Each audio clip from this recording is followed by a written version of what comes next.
Hello, and thank you for choosing this clean historical Western romance by Emma Ashwood.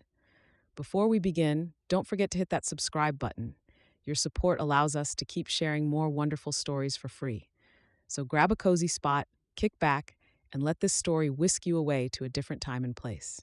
Enjoy. Copyright Emma Ashwood. Molly's Deliverance by Emma Ashwood. The lie burned where her skin had cracked. Molly pressed the brush harder against the floorboards and worked in long, even strokes, the way her father had taught her. Not because the floors required this particular care, but because the rhythm of it steadied her mind. Back and forth, back and forth. The kitchen smelled of harsh soap and boiled potatoes, and the damp that never quite left the corners of the house, no matter how many times she scrubbed. 2 years. 2 years since her father had coughed his last breath in the bedroom upstairs and left her alone with Edna. 2 years since the woman had dropped every pretense of warmth and begun treating Molly as somewhere between a servant and an inconvenience. The transformation had been swift. The day after the funeral, Edna had taken the key to her father's study and locked the door. The day after that, she had moved Molly's belongings from the upstairs bedroom to the narrow room behind the kitchen, the one that had been the pantry before Edna decided it suited a stepdaughter better. Molly sat back on her heels and pushed a loose curl from her face with the back of her wrist. Her hands were raw. They were always raw now. The skin across her knuckles had split and healed and split again so many times that the lines had become permanent, thin white scars that no amount of salve would soften. You missed a spot by the stove. Edna stood in the doorway with her arms crossed, her mouth pressed into the thin, satisfied line that passed for a smile. She was a tall woman, sharp-shouldered and dry-voiced, and she had perfected the art of entering a room as though she had caught someone stealing. Molly glanced at the stove. The boards there were as clean as everything else. "I'll go over it again." "See that you do. And when you're finished, the parlor curtains need beating. They smell of dust." Edna turned to leave, then paused with one hand on the doorframe.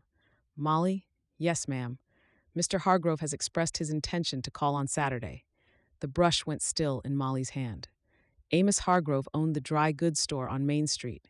He was 50 if he was a day, with a paunch that strained the buttons of his waistcoat and a way of looking at women that made Molly's stomach tighten. He had buried one wife already. People said she had been glad to go. "He's asked my permission to discuss a formal arrangement," Edna continued. Her voice carried the brisk efficiency of a woman settling accounts.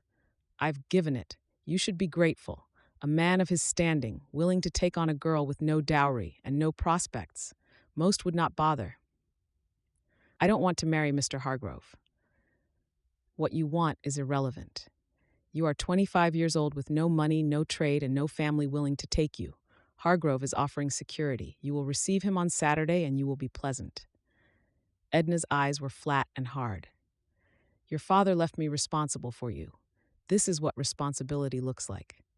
She left. Her footsteps retreated down the hallway, sharp and precise, and Molly stayed kneeling on the wet floor with the brush gripped so tight her knuckles ached. She waited until Edna went to bed. The house gave its nighttime creaks, the tick of the parlor clock carrying through the thin walls.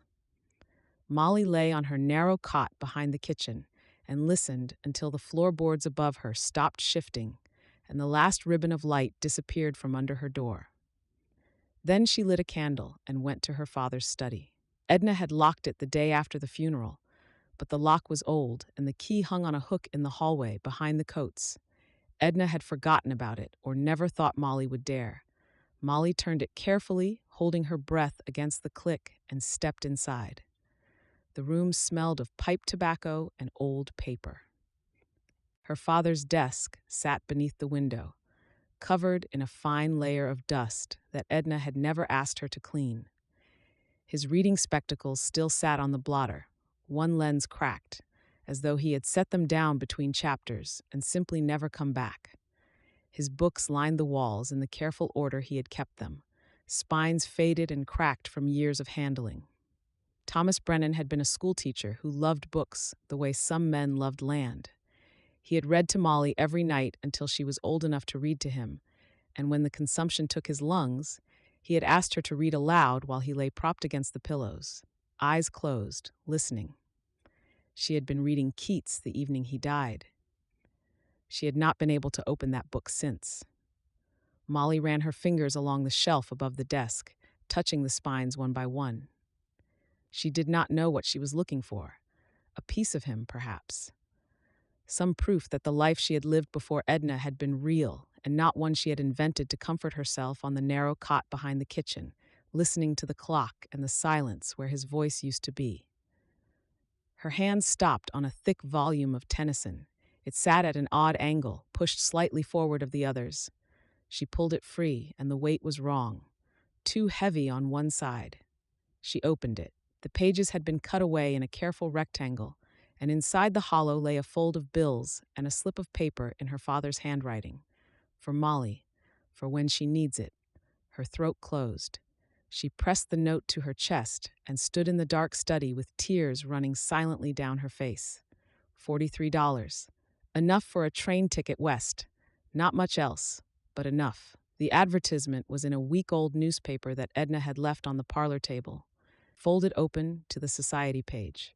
Molly found it by accident, turning pages while she waited for the kettle to boil. A small column of notices, wedged between a patent medicine announcement and a listing for farm equipment. Gentleman rancher, 40 years of age, seeks wife of good character for life on prosperous Montana cattle ranch. Must be willing to work, possessed of sound health and honest disposition. 1 month's courtship before marriage by mutual agreement. Right to V. Downing, Dawson Creek, Montana Territory. Molly read it twice, then a third time. A man of 40, educated, if the wording was any measure. A ranch, Montana, the other side of the country, so far from this house and this town and Amos Hargrove that none of them could reach her. She tore the notice from the page, folded it, and slipped it into her apron pocket. That evening, she sat on her cot with the candle guttering and composed her reply on the back of a sheet of her father's writing paper. She kept it plain, her name, her age, her education, her willingness to work. She did not mention Edna. She did not mention Hargrove. She wrote that she was looking for an honest life with an honest man, and that she would honor the 1-month courtship faithfully. She posted the letter the next morning on her way to the market, her heart hammering so hard she was certain the postmaster could hear it. The reply came 11 days later, tucked inside a thick envelope with a Montana postmark. Victor Downing's letter was warm and articulate, full of descriptions of wide skies and good grazing land, and the satisfaction of building something with one's own hands. He wrote about the mountains visible from his porch, the creek that ran through the north pasture, the quiet evenings when the only sound was wind through grass. He wrote that he admired a woman who valued honesty. He wrote that he looked forward to meeting her. Molly read the letter 3 times. The handwriting was elegant, each line even and unhurried. The man behind these words was thoughtful, patient, and said nothing. Nothing like the rough men who frequented Hargrove's store. Nothing like Hargrove himself with his damp palms and appraising eyes. She pressed the letter between the pages of her father's Tennyson and began to plan. Saturday came and went. Mr. Hargrove arrived in his best coat and sat in the parlor, drinking Edna's tea. And Molly served him with a pleasant face and a calm voice, and told him nothing of consequence. She smiled when he complimented her figure. She nodded when Edna spoke of arrangements. And all the while, her father's money waited in the hollowed-out book, and Victor Downing's letter waited in the Tennyson, and her carpet bag waited under the cot, half packed already in the dark. She packed in the dark, 1 carpet bag, her second dress, her Sunday stockings, her comb, her father's note, Victor's letter, and the $43 sewn into the lining of her coat where no pickpocket could reach it. She left everything else, the books she could not carry, the quilt her mother had made before she died, each square stitched from a different scrap of worn-out clothing, soft as skin. The house that had been her father's and was now Edna's, and had never in any way that mattered been hers. The note she left on the kitchen table was 3 sentences long. I have gone west to marry. Do not look for me. I wish you well. She did not wish Edna well, but the lie cost nothing, and the truth would have taken pages. She weighed the pen in her hand for a moment, then set it down. There was nothing more to say to a woman who had never listened. The station was empty at dawn.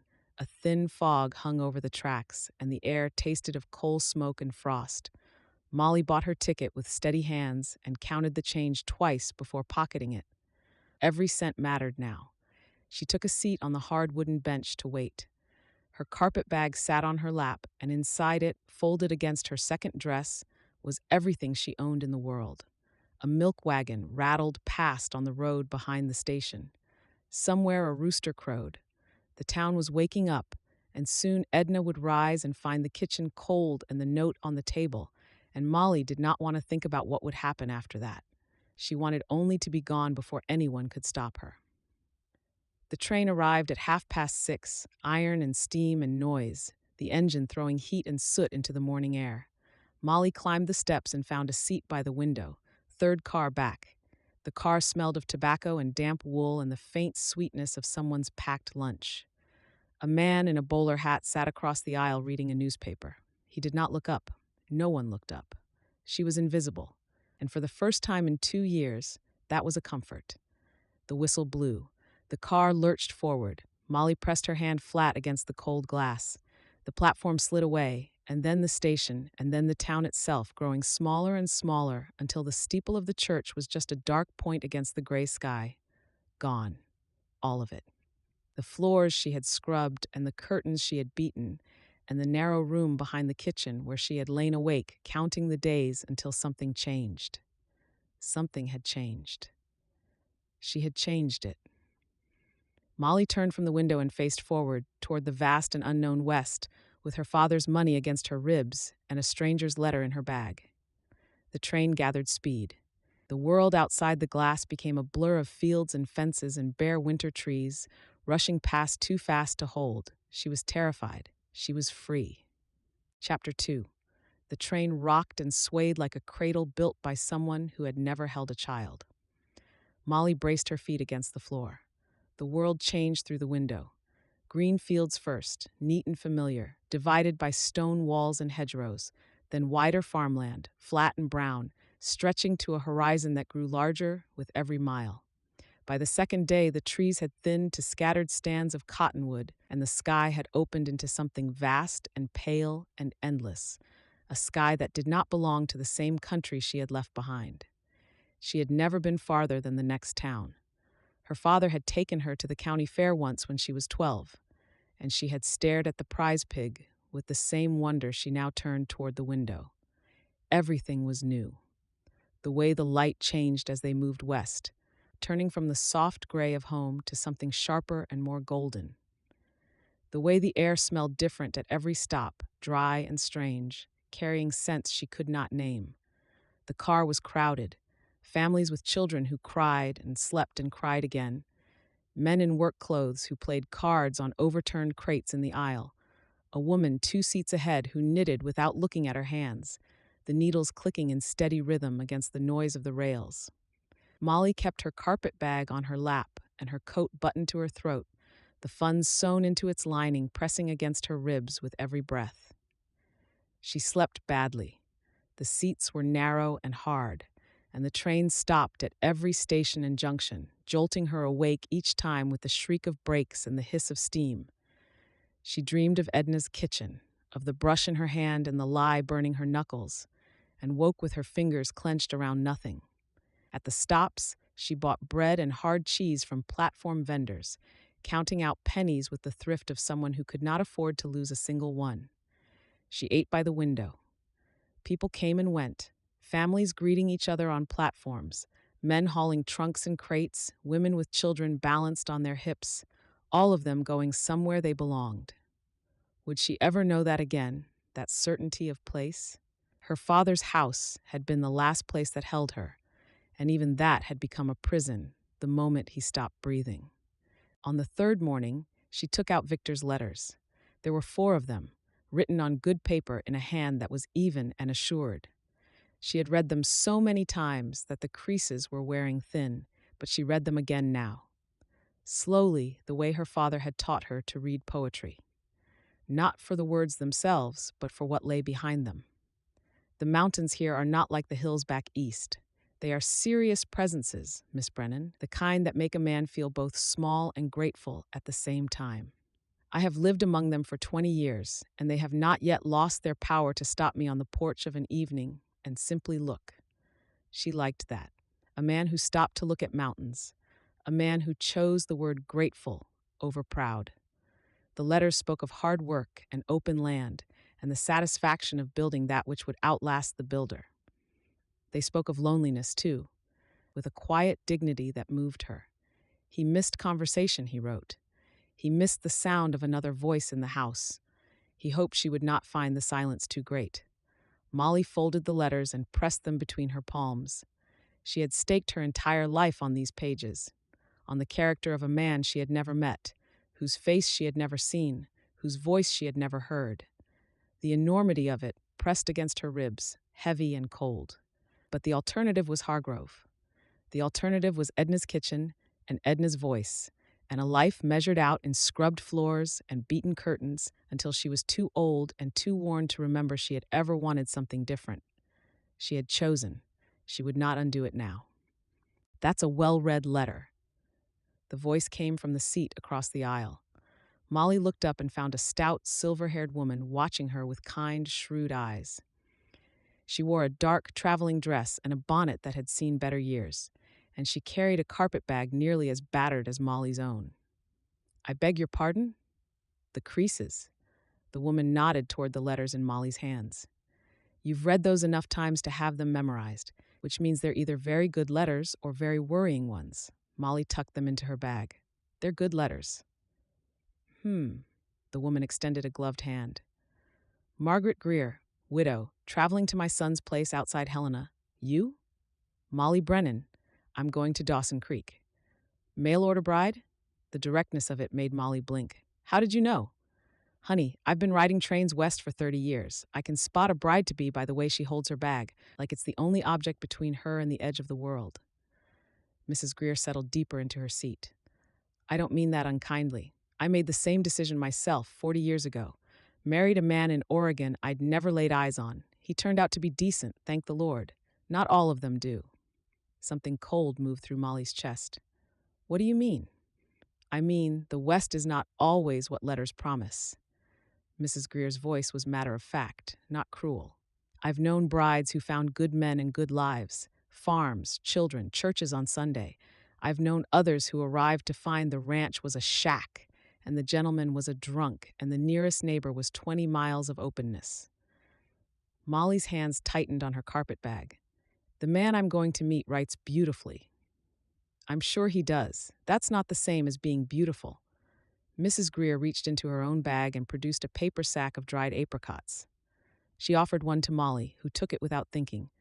"Listen to me, child. I am an old woman with too many opinions and not enough sense to keep them quiet, so take this for what it's worth." Molly chewed the apricot. It was sweet and leathery and tasted of sunshine. "Trust your instincts," Mrs. Greer said. "The moment you meet him, the first handshake, the first look, your body will tell you truths your mind will try to argue away. If it feels wrong in any way, it is wrong. Do not talk yourself out of fear because his letters were pretty. And if it all feels right, then you are a lucky woman, and I will pray for your happiness." Mrs. Greer smiled. Her teeth were crooked and her eyes were warm. "But keep your money close and your wits closer, just in case." They talked for the rest of the day. Mrs. Greer told stories of the frontier with the easy authority of someone who had lived through the telling. Blizzards that buried cattle to their ears. Rattlesnakes under the porch steps. Neighbors who rode 40 miles to help with a difficult birth and who refused payment beyond a plate of supper. "There was a girl on this same line, 8 or 9 years ago," Mrs. Greer said, cracking another apricot between her teeth. "Pretty thing from Virginia. Married a rancher sight unseen. He was all that he said he was, too. Good land, good house, good teeth. Only trouble was that he already had a wife in California, he forgot to mention." She shook her head. "The girl ended up running a boarding house in Butte, does very well for herself, as it happens." Molly turned the apricot stone between her fingers and remained still. Mrs. Greer spoke of loneliness without self-pity and hardship without complaint. Molly listened the way she had once listened to her father's evening readings, absorbing not just the words, but the cadence of a life honestly lived.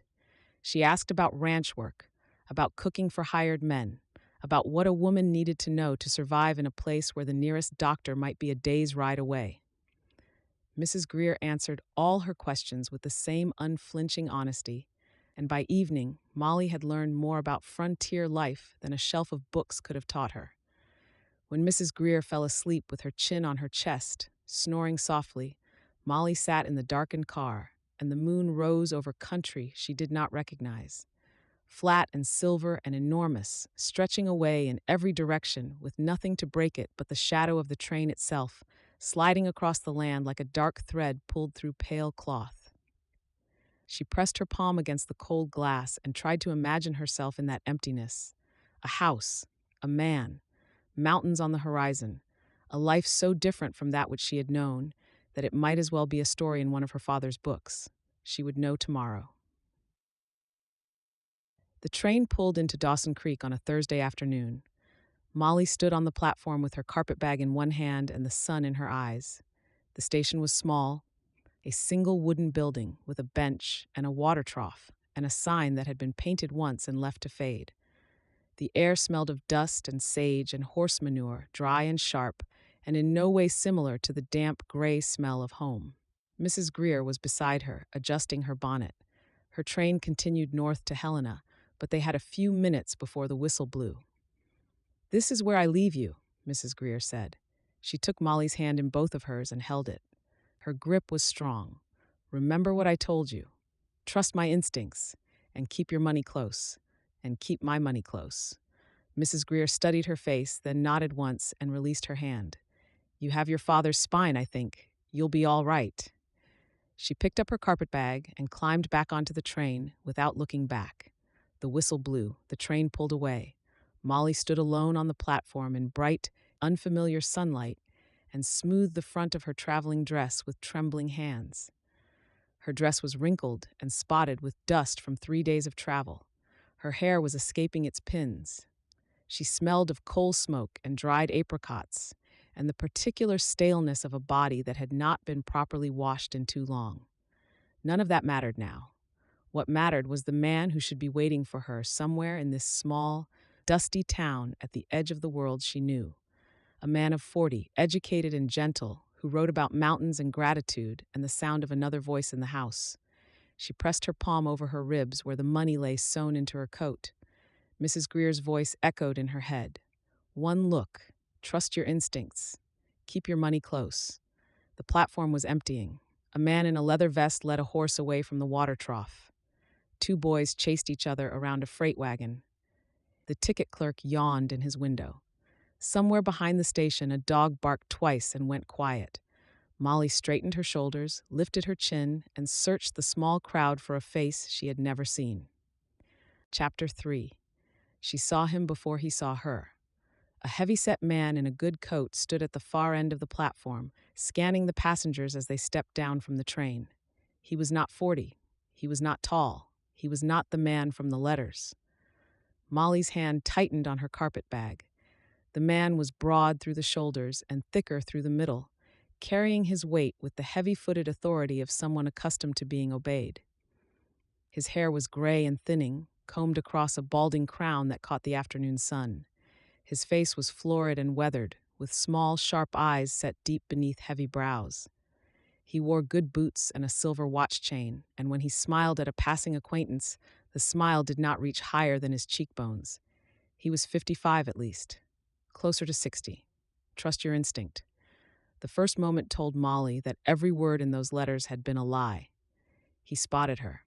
She was the only woman on the platform still holding a carpetbag and looking lost, so it was not a difficult calculation. He came toward her with a wide stride and a grin that bared his teeth and held out a large, rough hand. "Miss Brennan, Victor Downing." His voice was loud and flat, carrying no trace of the poetry that had filled his letters. He reached for her bag with his other hand. "I'll take that." Molly kept the bag. "Mr. Downing?" She took his hand and shook it once. His grip was too tight, his fingers pressing into her knuckles with a pressure that stopped just short of pain. Deliberate. A man showing his strength to a woman he had already decided was his. His palm was rough and dry, and his nails were clean, but the hand itself was too large, too insistent, holding hers a beat longer than courtesy required. Her stomach dropped. She held his gaze and kept her face still, the way she had learned to do with Edna, the way a woman learns to do when showing fear is more dangerous than hiding it. Behind her, the train whistle blew. The sound of it cut through the afternoon air like a cry, and Molly resisted the urge to turn and run back up the platform steps and ride the rails all the way home. Except there was no home. There was only forward. "You're a pretty one," Victor said. He looked her up and down with the appraising directness of a man examining livestock. "The letters didn't do you justice. Nor yours, Mr. Downing." If he heard the edge in her voice, he did not show it. He turned and walked toward a wagon hitched at the edge of the street, and Molly followed because she had no money for a return ticket and no home to return to and no plan that extended beyond the next breath she drew. The wagon seat was hard and the road was worse. Victor drove with the reins in one fist and his other hand resting on his thigh, taking the ruts and potholes without slowing. The town fell away behind them quickly, a single street of wooden buildings giving way to open grassland and scattered stands of pine. The mountains rose in the distance, blue and enormous, their peaks still white with snow that the spring sun had not yet reached. They were beautiful. Victor did not look at them. He talked. About the ranch, which was the largest within 50 miles. About his cattle, which were the finest in the territory. About his standing among the other ranchers who respected him and deferred to his judgment on matters of land and stock. He spoke the way a man speaks when he believes the sound of his own voice is a gift to his listener. And Molly sat beside him on the rattling seat and gripped the edge of the board so hard the splinters bit into her palms. "Been here 20 years, Victor said, flicking the reins. "Built this place from bare ground. Not many men can say that. Had a wife, God rest her, but she passed some time back. Consumption." He said it the way he might have mentioned a horse going lame, a fact, an inconvenience, an aggravation that had happened and been dealt with. "I'm sorry for your loss," Molly said. "It was years ago. A man moves on." He glanced at her sideways. "That's what you're here for, isn't it? New start for both of us." "The courtship first, as we agreed."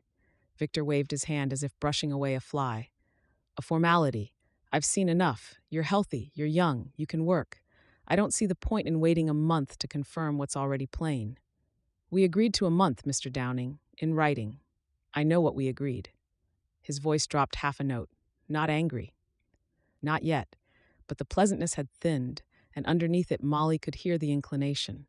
A man who did not like being told no, a man who was not accustomed to it. "We'll see how it goes," he said after a moment. His jaw had tightened, the muscles working beneath the florid skin. "No sense in rushing, but no sense in dawdling either. The preacher comes through every 2 weeks. Be ashamed to miss the next one." Molly remained quiet.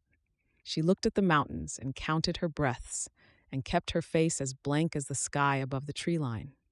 They rode in silence for a while. The wagon wheels ground over stones and hard-packed dirt, and the horses' hooves raised small clouds of dust that hung in the still air behind them. The land was wilder than Molly had imagined from Victor's letters. Tall grass rippled in waves under a wind she could not feel from the wagon, and the sky above it was so large and so blue that it made her eyes ache. Victor broke the silence to point out his property line. A wooden fence post with a painted VD brand, then another, stretching away into the distance. He owned all of it east of the creek, he told her, and most of what lay west of it, too. The pride in his voice was the only warmth she had heard in it all afternoon. "Your nearest neighbors?" Molly asked. "Henderson's. About 12 miles south. Don't see much of them." He spat over the side of the wagon. "Don't need to." 12 miles. The isolation landed on her like a weight. In town, there had been people on the platform, a general store, the shape of a church steeple against the sky.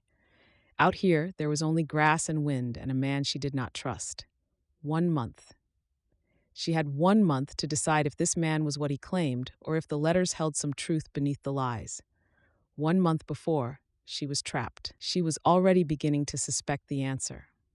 The ranch was large and isolated and silent in a way that pressed against her ears.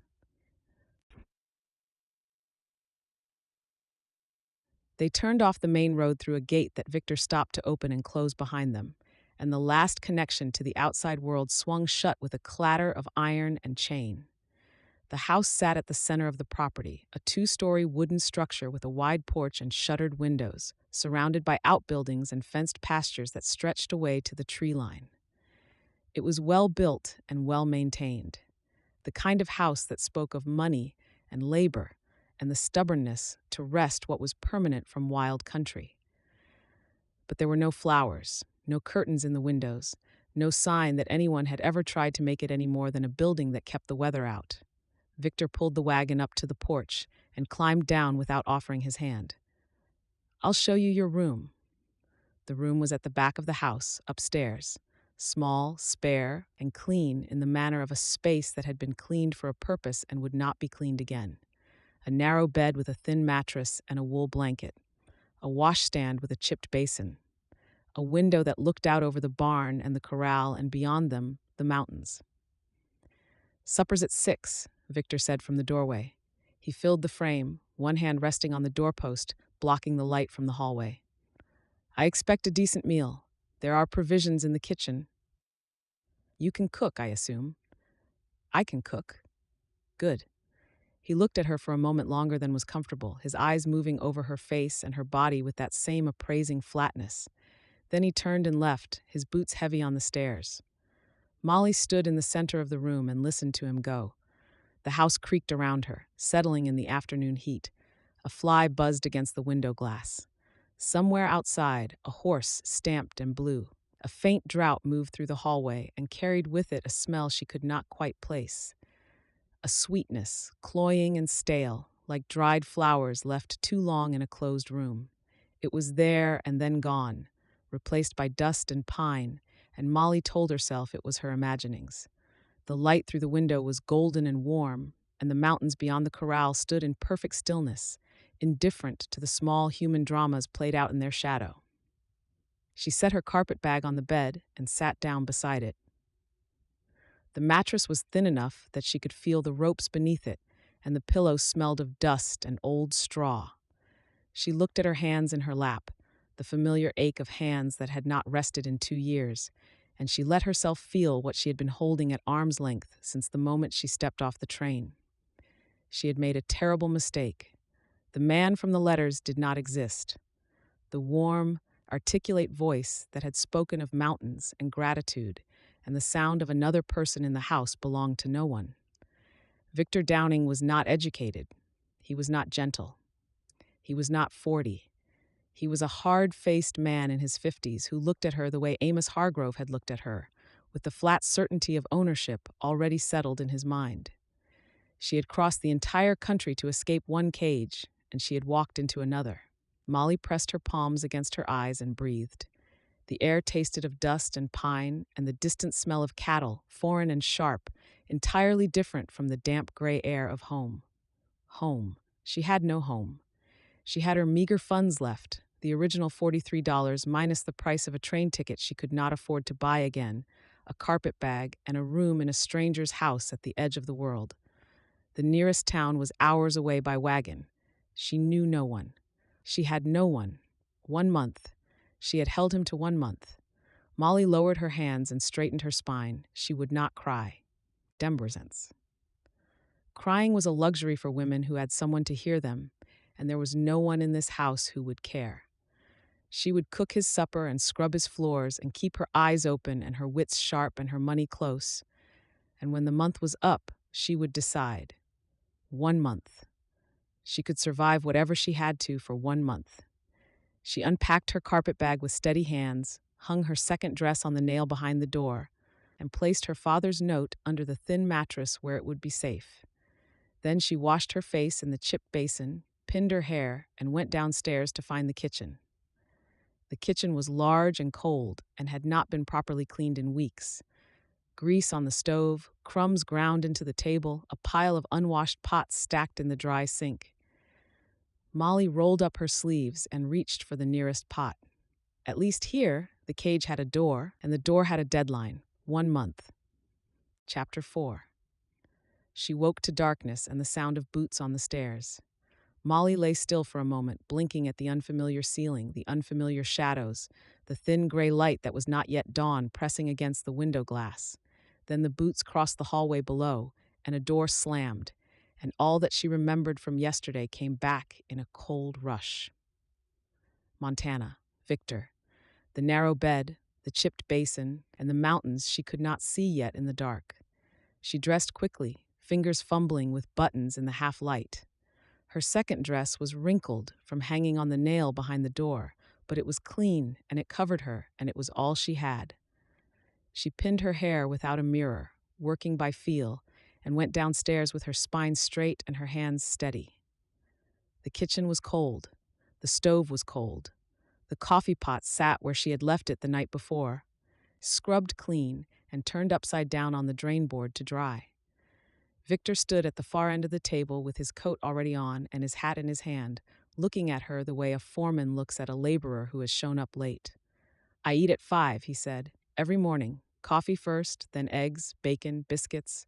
The hands eat at 5:30 at the bunkhouse table, and I expect their food to be carried out hot. After that, the house. Floors, laundry, mending. Noon meal for me in the dining room, for the hands at the bunkhouse. Supper at 6. He set his hat on his head and pulled it low. "The garden needs weeding, and the parlor curtains need washing. There's soap under the sink." He left without waiting for her answer. The door banged shut behind him, and Molly stood alone in the cold kitchen with the list settling over her like a weight. She had come 2,000 miles to trade one woman's labor for another man's. The stove took 3 attempts to light. The kindling was damp, and the flue was stubborn, and by the time the iron began to tick with heat, the gray outside the window had turned to pale gold. She found flour and lard and salt in the pantry, and eggs in a basket by the back door, and a slab of bacon hanging from a hook in the cold room off the kitchen. She worked quickly, mixing biscuit dough with hands that knew the motions without thinking, cutting rounds with a tin cup and setting them on the baking sheet her father's mother had used the same way 50 years ago. Some rituals were the same everywhere: flour and water and heat, the simple arithmetic of feeding people. By 5 o'clock, she had coffee boiling, bacon spitting in the pan, and a plate of biscuits browning in the oven. Victor appeared in the doorway, looked at the table, and sat down without comment. He ate the way he drove the wagon, steadily and without apparent pleasure, cleaning his plate in the time it took Molly to pour his second cup of coffee. "Biscuits are dry," he said, pushing back from the table. "More lard next time." The biscuits were not dry. Molly remained silent. The ranch hands arrived at 5:30, filing through the back door in a loose line of dusty boots and weathered hats. There were 6 of them, ranging in age from a boy of perhaps 17 to a grizzled older man with a crooked nose and tobacco-stained teeth. They sat along both sides of the long bunkhouse table that occupied the back porch, and Molly carried out platters of eggs and bacon and biscuits and a fresh pot of coffee, moving between them with the practiced efficiency of a woman who had served meals to strangers before. Most of them glanced at her with the frank, uncomplicated curiosity of men encountering what was new in a familiar routine. A few nodded. The boy, who had red hair and ears that stuck out like handles on a jug, stared at her with undisguised wonder until the man beside him elbowed his ribs. Prosody. Whatever the man muttered to the boy made his ears turn the same color as his hair. The last man through the door was different. He was taller than the others and leaner, built the way a fence post is built, all vertical line and no excess. His dark brown hair was sun-streaked and worn slightly too long, pushed back under a battered hat that had seen more weather than the rest of his clothing combined. His face was tanned and angular, with deep-set blue eyes and the fine lines around them that came from years of squinting into the sun and wind. He moved quietly, the way men move who are accustomed to working around animals that spook easily, and when he sat down at the far end of the table, the other men shifted slightly to make room, not out of fear, but out of a respect so habitual it had become invisible. "Ma'am," He touched his hat brim. His voice was low and even. "Luke Dawson. I'm the head hand. Molly Brennan." "I know." He reached for the coffee without looking at her again and poured himself a cup with a hand that was calloused and scarred across the knuckles. He ate with the unhurried attention of a man who understood that a meal was fuel and fuel mattered. He did not speak again during breakfast, but twice Molly caught him watching her from beneath the brim of his hat with an expression she could not read. Not curiosity, exactly. It was quieter than that. A look that might have been concern. She filed it away and kept moving. There was too much to do to stand still. That afternoon, while Molly kneaded dough for the evening's bread, she heard Victor's voice crack across the yard like a rifle shot. She went to the kitchen window. Old Pete stood by the water trough with a halter in his hands, and Victor was bearing down on him, one thick finger jabbing the air between them. The halter was tangled in a simple knot that any man could work free in a minute, but Victor's face had gone the mottled red that Molly was learning to read the way a sailor reads weather. "You call yourself a hand?" Victor's voice carried clearly through the glass. "My grandmother could rig a halter faster than you, and she's been dead 20 years. Old Pete stayed silent. His fingers worked the knot, but his hands were shaking, and the shaking made the work slower, and the slowness fed Victor's contempt. Victor stepped closer. His shadow fell across the old man like a stain. Then Luke was there, crossing the yard from the barn with that unhurried stride that covered ground without appearing to rush. He did not step between them. He did not raise his voice. He simply arrived at the trough and took the halter from old Pete's hands and worked the knot free in 3 quick motions, as though he had come for no other reason than to collect a piece of tack that needed mending.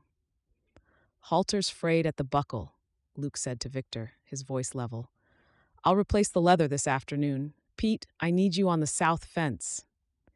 He handed the halter to old Pete, and Pete took it and walked away, and the crisis dissolved like smoke because Luke had given it nowhere to land. Victor stood alone by the trough with his anger and no target for it. And after a moment, he turned and went to the house without a word. Molly watched silently from the window, but she marked it. The way Luke had moved without confrontation, without challenge, redirecting Victor's fury the way a man redirects a river, not by blocking it, but by offering it a new channel. It was not the courage of a man who fought. It was the quieter, harder courage of a man who had learned exactly how much he could do without being destroyed for doing it. The house was larger than it had appeared the night before, and in worse condition. Downstairs, the kitchen, a dining room with a table too large for one man, a parlor with heavy curtains that smelled of dust and tobacco smoke, and a small room off the hallway that Victor used as an office. The office door was closed, and she did not try it. Upstairs, Victor's bedroom at the front of the house, her small room at the back, and between them a hallway with 3 other doors. 2 stood open, revealing unused bedrooms with bare mattresses and bare floors. The third was closed. Molly tried the handle. Locked. She stood with her hand on the brass knob, and the smell reached her again, that same sweetness from her first evening, stronger here, pressing through the gap beneath the door like breath from a sleeping mouth. Dried flowers, old fabric, and beneath both, a stench she could not name which made the hair on her forearms rise. She released the handle and stepped back. She was polishing the parlor sideboard when Victor came in from the yard. The afternoon heat had reddened his face and darkened the crescents of sweat beneath his arms. He walked to the sideboard and poured himself whiskey from a bottle that lived there, the glass clinking against the decanter with the practiced sound of a daily habit. "How are the boys treating you?" "They're polite. They'd better be. I won't have trouble on my ranch." He drank, watching her over the rim. "You met Dawson?" "Yes. Good man. Best hand I've ever had. Keeps to himself, does his work, doesn't cause problems." Victor set down the glass. "You need the hands. You go through him. Don't be talking to the boys on your own. It doesn't look right." "I serve them breakfast, that's all. I'm telling you how matters are handled here." His voice carried the same flat edge she had heard on the wagon, not angry. Instructing, a man explaining rules he expected to be followed without discussion. This is my ranch and my house, and you are here because I invited you. Remember that. She wanted to tell him that she was here because his letters had lied, because the handwriting had described a man who did not exist, because she had staked her life on words that turned out to be fiction. She wanted to tell him that she was not his property and not his employee, and that the courtship period was her right, agreed to in writing, and she would not be bullied out of it. She said none of this. She dipped the cloth in the wood polish and went back to her task, her jaw tight and her eyes on the wooden sideboard, and Victor's eyes stayed on her for another moment before he turned and walked out. She heard his boots cross the hallway and the study door open and close.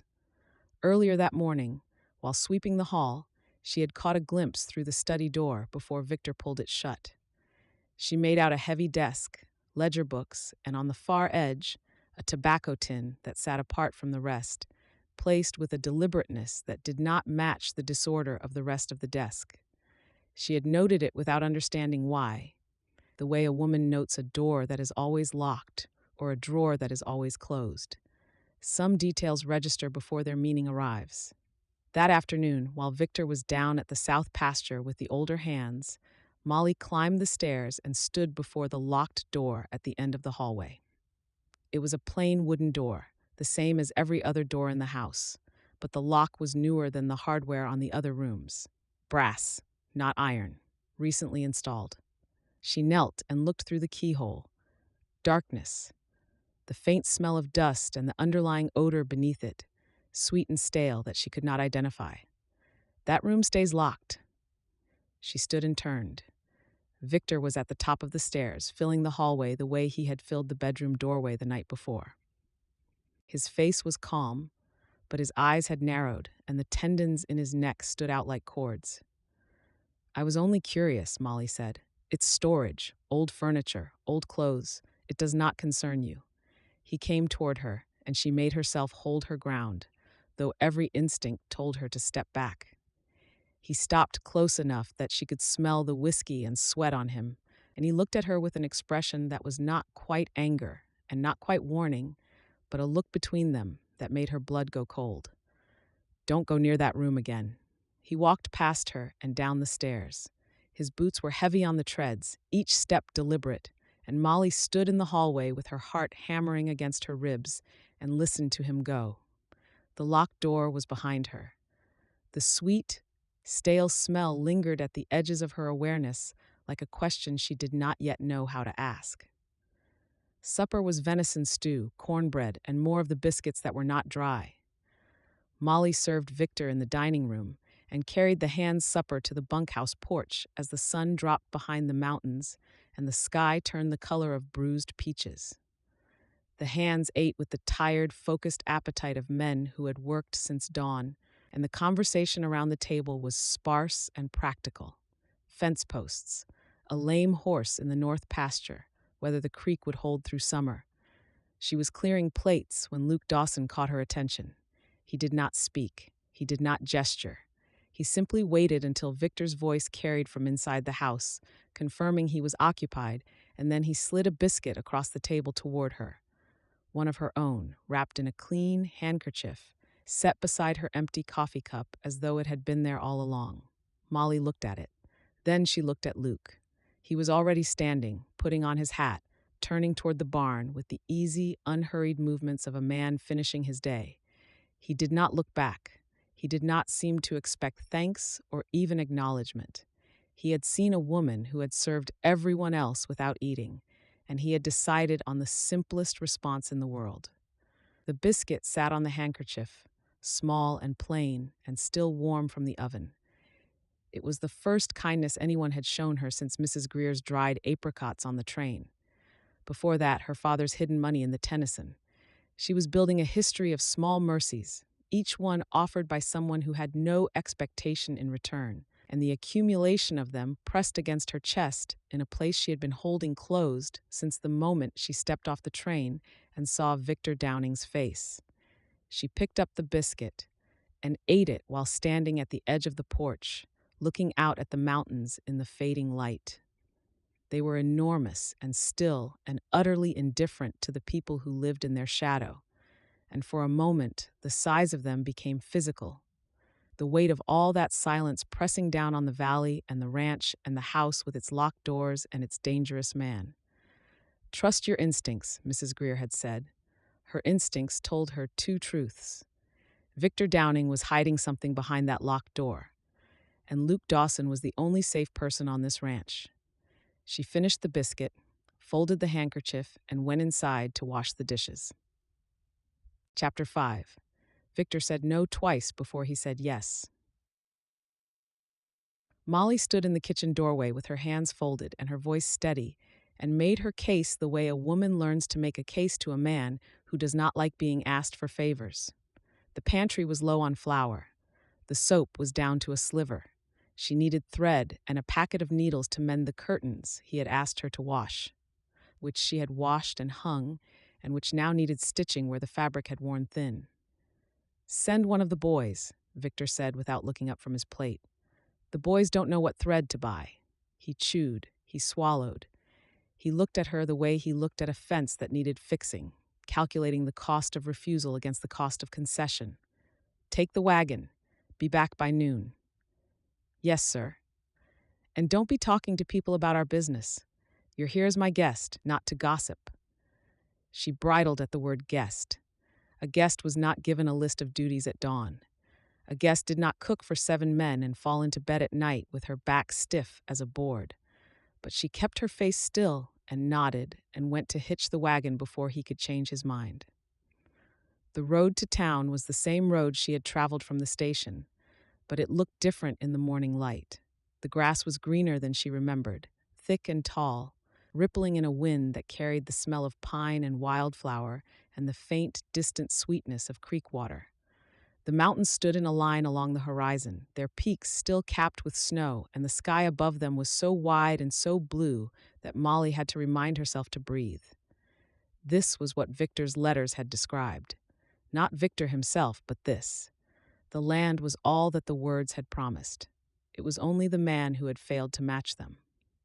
She drove slowly, savoring the aloneness. For the first time since stepping off the train, there was no one watching her. No Victor with his appraising eyes and his flat voice, no hands to serve, no locked doors to wonder about. Just the creak of the wagon and the sound of the horses' hooves on packed dirt and the enormous, indifferent silence of the Montana sky. By the time the town appeared ahead of her, a single street of wooden buildings shimmering in the late morning heat, Molly had loosened her grip on the reins and let her shoulders drop from her ears. The tightness in her chest had eased enough that she could take a full breath, and the full breath brought with it a feeling so unfamiliar that it took her a moment to name it. Relief. She was away from him, even if only for a few hours, and the relief of it was almost physical. The general store was dim and cool, with a plank floor and shelves that climbed to the ceiling, packed with whatever a frontier town could need. Flour, sugar, salt, tinned goods, bolts of fabric, axe handles, horseshoes, patent medicines in brown bottles with labels that promised cures for every malady from consumption to melancholy. A bell rang when Molly pushed open the door, and the man behind the counter looked up with the automatic friendliness of a shopkeeper greeting trade. "Help you, ma'am?" "Flour, thread, soap, and a packet of darning needles, please." She moved along the shelves while he gathered her order, running her fingers over the spines of fabric bolts and reading the labels on the tinned goods with the idle pleasure of a woman who had not been inside a store in over a week. The ordinariness of it steadied her. Glass jars of penny candy, a display of pocket knives, a stack of newspapers from back east, weeks old and already yellowing. On the counter beside the till, a sheet of good writing paper lay half covered by a bolt of calico, its surface filled with elegant, flowing script, someone's unfinished letter, left behind or forgotten. The handwriting was beautiful and educated, and for a moment it reminded Molly so sharply of Victor's letters that she looked away. The bell rang again. Molly glanced toward the door and saw a slight, dark-haired woman in a high-collared blouse step inside, a stack of books cradled against her chest.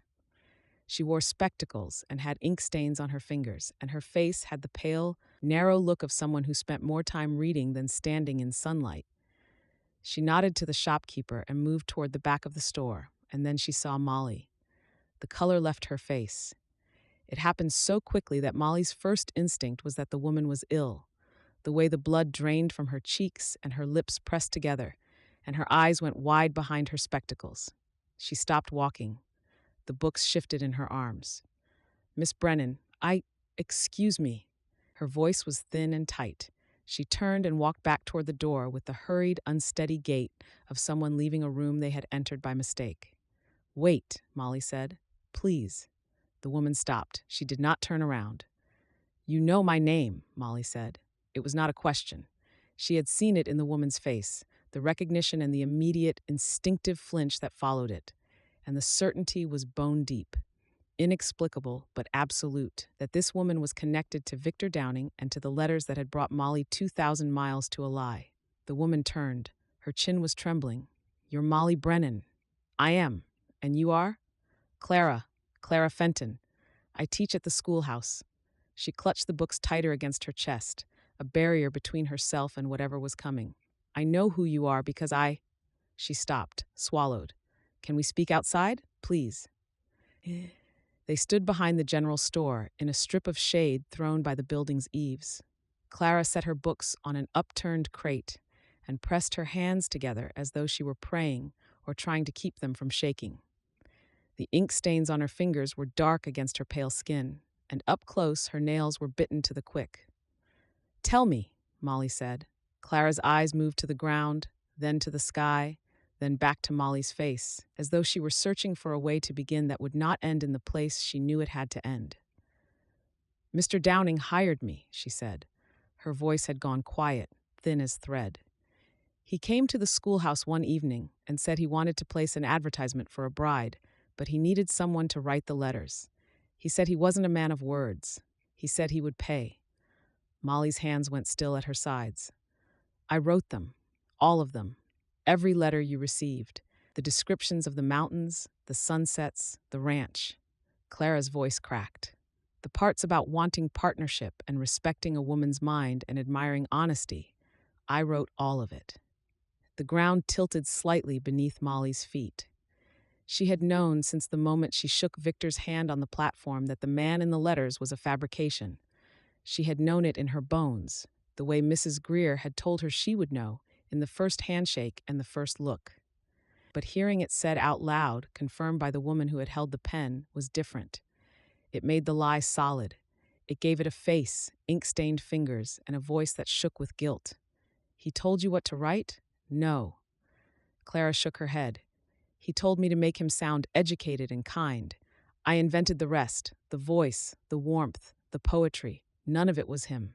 She took off her spectacles and wiped them on her sleeve. Her eyes without them were red-rimmed and too bright.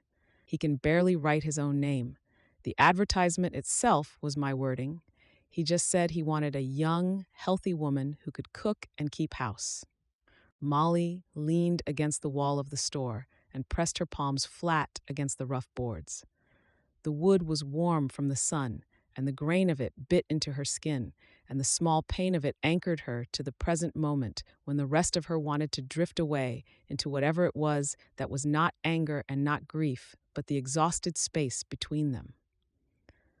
"I never thought about you," Clara said. The words came out in a rush, as though she had been holding them behind her teeth for weeks. "I never thought about the woman who would read those letters and believe them and come here. I was paid $5. I needed the money. The school pays very poorly, and I send half of it to my mother in Ohio, and $5 was a month's groceries, and I just—" She pressed her hand over her mouth and closed her eyes. "I am so sorry. I know that is not enough. I know it does not change what I did." "No," Molly said quietly. "It does not." Clara pressed her back against the wall and slid down until she was sitting on the crate beside her books. She pulled her knees up and wrapped her arms around them, and for a moment she looked very different from a schoolteacher. She looked like a girl who had made a mistake too large to carry and had been carrying it anyway, day after day, because there was no one to set it down for. "I wrote the first letter at my desk in the schoolhouse," Clara said, her voice barely above a whisper. "It was a Thursday evening. The children had gone home, and I was marking slates, and Victor came in without knocking. He put $5 silver on my desk and told me what he wanted. I remember thinking that the words came so easily, the descriptions of mountains and sunsets, the longing for companionship. They came easily because they were my own feelings. I was writing to you the way I wished someone would write to me. She pressed her fist against her mouth. I gave him my loneliness, and he used it as bait. When Eleanor arrived, I saw her in town once. She was wearing a blue traveling dress, and she looked hopeful, the way a woman looks when she still believes the best version of the story she has been told. Clara's voice cracked. I could not look at her. I crossed the street. I have crossed the street every time I saw her. And then she stopped coming to town altogether, and then she was dead, and I have not crossed a street since without feeling the weight of it. And then he came back, Clara continued, 6 months after Eleanor died. He came to the schoolhouse again, the same way, without knocking. $5 more on the desk, another letter to write, another woman to bring here. She looked up at Molly, and her eyes behind the spectacles were raw. You? He wanted me to write to you. And God forgive me, I did it. I told myself it would be different this time. I told myself he had learned a lesson from Eleanor's death. I told myself every lie a coward tells herself when the truth is too expensive to face. They stood in silence. The sound of the town drifted around the corner of the building. A wagon rattled past on the street. A child laughed somewhere, high and bright. The ordinary sounds of people living their ordinary lives, unaware that behind the general store a woman was learning that the foundation of her new life had been a lie. What is he like? Clara asked. To you, in the house. He is what you would expect a man to be who pays someone to pretend he is gentle. Molly straightened and folded her arms across her chest. He gave me a list of duties my first morning. He watches me work. He speaks to me the way he speaks to his hired men. Clara's face crumpled. I should have warned you. When I heard you had arrived, I should have come to the ranch and told you the truth.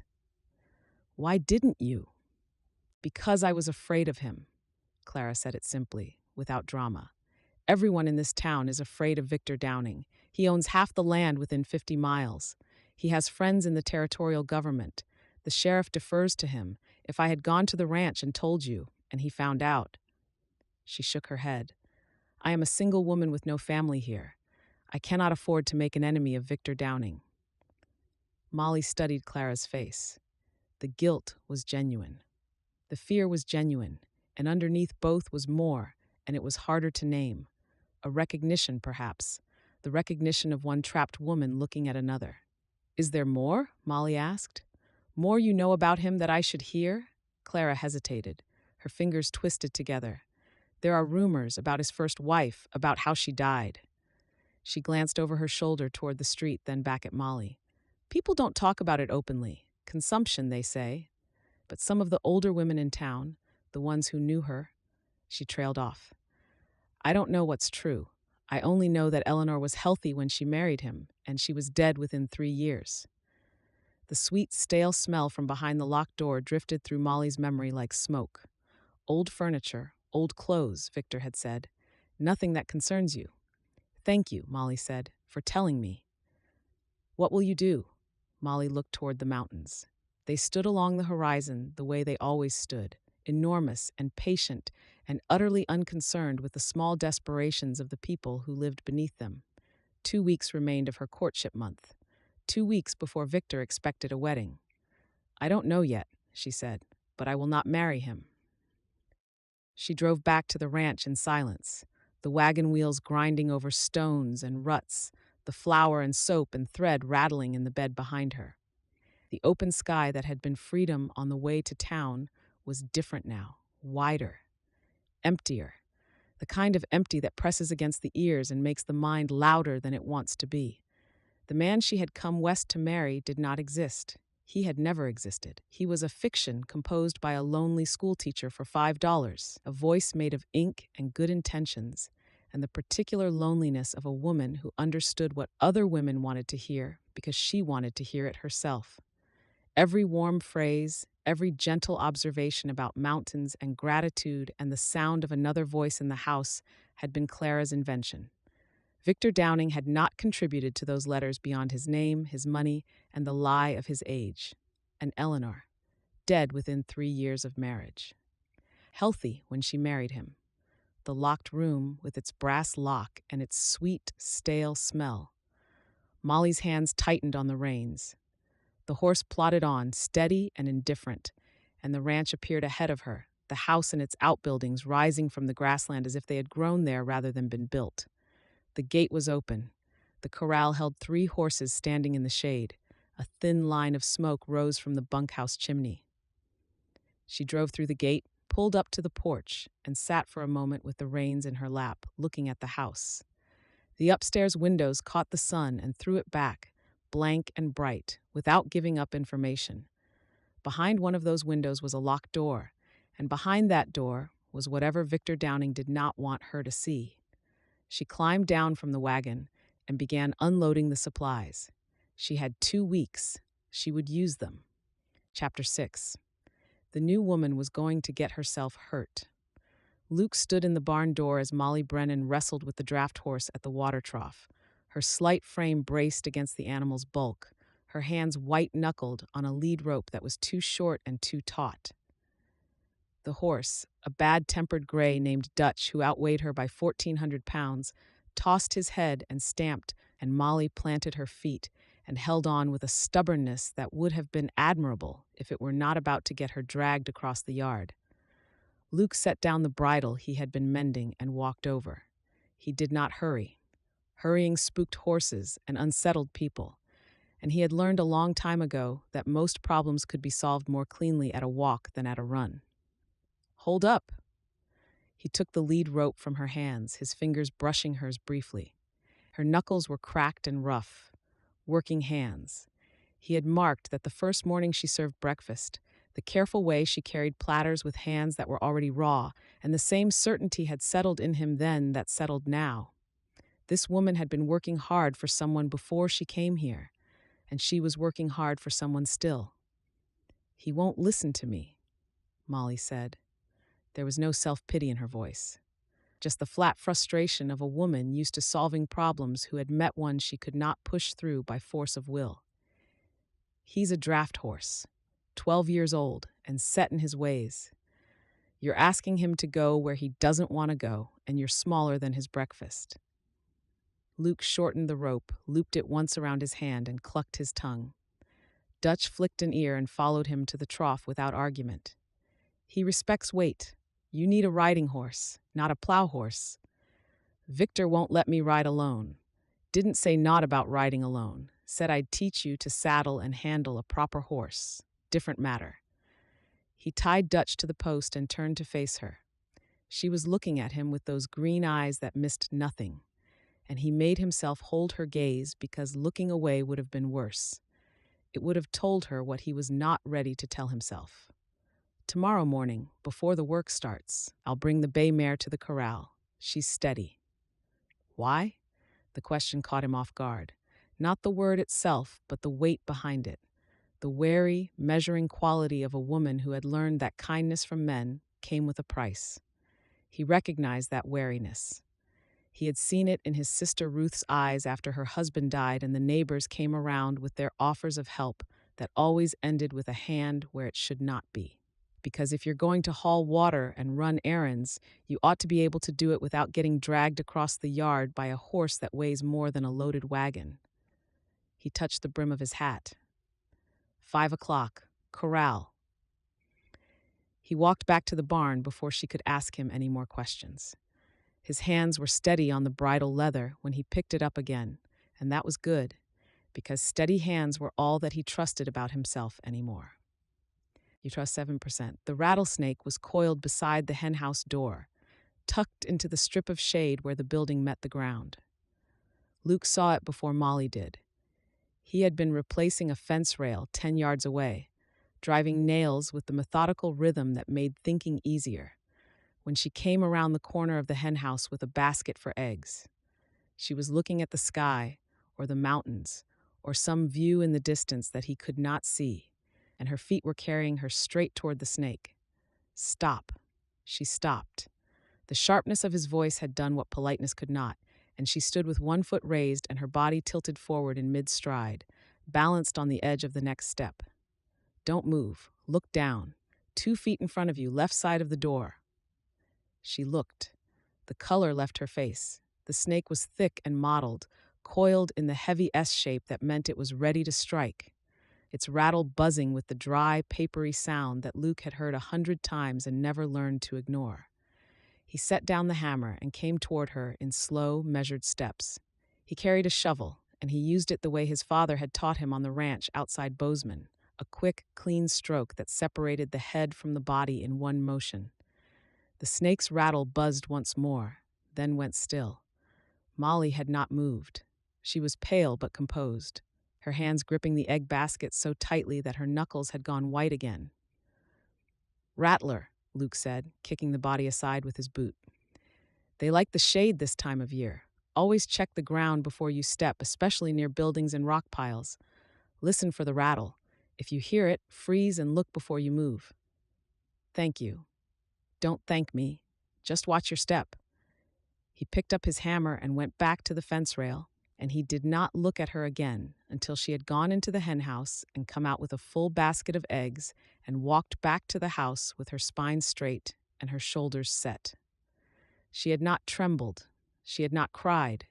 She had stood still and listened and done exactly what he told her, and the control it must have taken to do that with a rattlesnake coiled at her feet told him more about Molly Brennan than a month of conversation could have. He drove the next nail harder than he needed to. The nights had turned cold. Luke lay in his bunk at the far end of the bunkhouse, listening to the other hands sleep. Billy snored. Old Pete muttered in dreams that sounded like arguments with someone who was not there. The wind pushed against the walls and found every crack, and the cold that came with it was the sharp, clean cold of mountain air at the edge of spring, the kind that got into the joints and made old injuries ache. He was thinking about the blanket. It was a good one, thick wool, doubled over. He had bought it in town 2 winters ago and barely used it because his own bedroll was adequate and he did not need softness. But Molly's room was at the back of the house, the north side, and the window he had seen from the yard had a gap at the sill where the wood had warped. The cold would come through that gap like water through a crack, and the thin blanket on her bed was not enough. He had passed that end of the house at dusk the day before, carrying a bucket from the pump, and he had caught a smell drifting from the upstairs hallway through the open window at the landing, sweet and stale, like a room that had been closed too long with something still inside it. He had not asked about it. There were doors in this house that stayed shut, and Luke had learned years ago that the doors Victor kept locked were the ones most worth opening. He got up, he dressed, he folded the blanket into a tight square and walked across the yard in the dark, his boots quiet on the hard-packed dirt. The house was black, except for a thin line of lamplight under Victor's study window on the ground floor. Luke gave that window a wide berth. He climbed the porch steps on the side nearest Molly's room, set the folded blanket on the rail outside her window, and walked back to the bunkhouse without stopping. No note, no explanation. If she found it, she found it. If she asked, he would keep quiet, and she would know it was him because there was no one else on this ranch who would have thought to do it. He told himself it was common decency. Any man with a scrap of conscience would have done the same for a woman sleeping in a cold room with a warped window and a blanket thinner than a dishcloth. It was not about Molly Brennan specifically. It was about doing right because the right actions needed to be done. He told himself that, and the lie was transparent even to himself, and he lay in his bunk afterward with his hands behind his head and stared at the dark ceiling and listened to Billy snore, and admitted, in the privacy of his own mind where no one could hear him, that he was in trouble. She found reasons to be near him, and he found reasons to let her. While she hung laundry on the line behind the house, he repaired the fence rail that ran along the yard.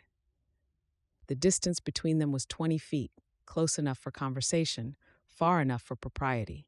She asked him about the ranch. He told her what he knew, how many head Victor ran, which pastures flooded in spring, where the creek ran shallow enough to cross on horseback. Simple facts, safe ground. She asked him about himself, and he gave her what he could. Missouri originally, his father's ranch, the work that had taken him north and then west, one job to the next, until he landed here 6 years ago and stayed because the pay was fair and the work was honest, even if the man who owned the land was neither. He did not say that last part, but she heard it anyway, in the pause where the words should have been, and she looked at him across the line of drying sheets with an expression that made his chest tighten. "You send money home," she said. "Not a question. My sister, Ruth. She has 3 children and no husband." "That's good of you." "It's family. It's what you do."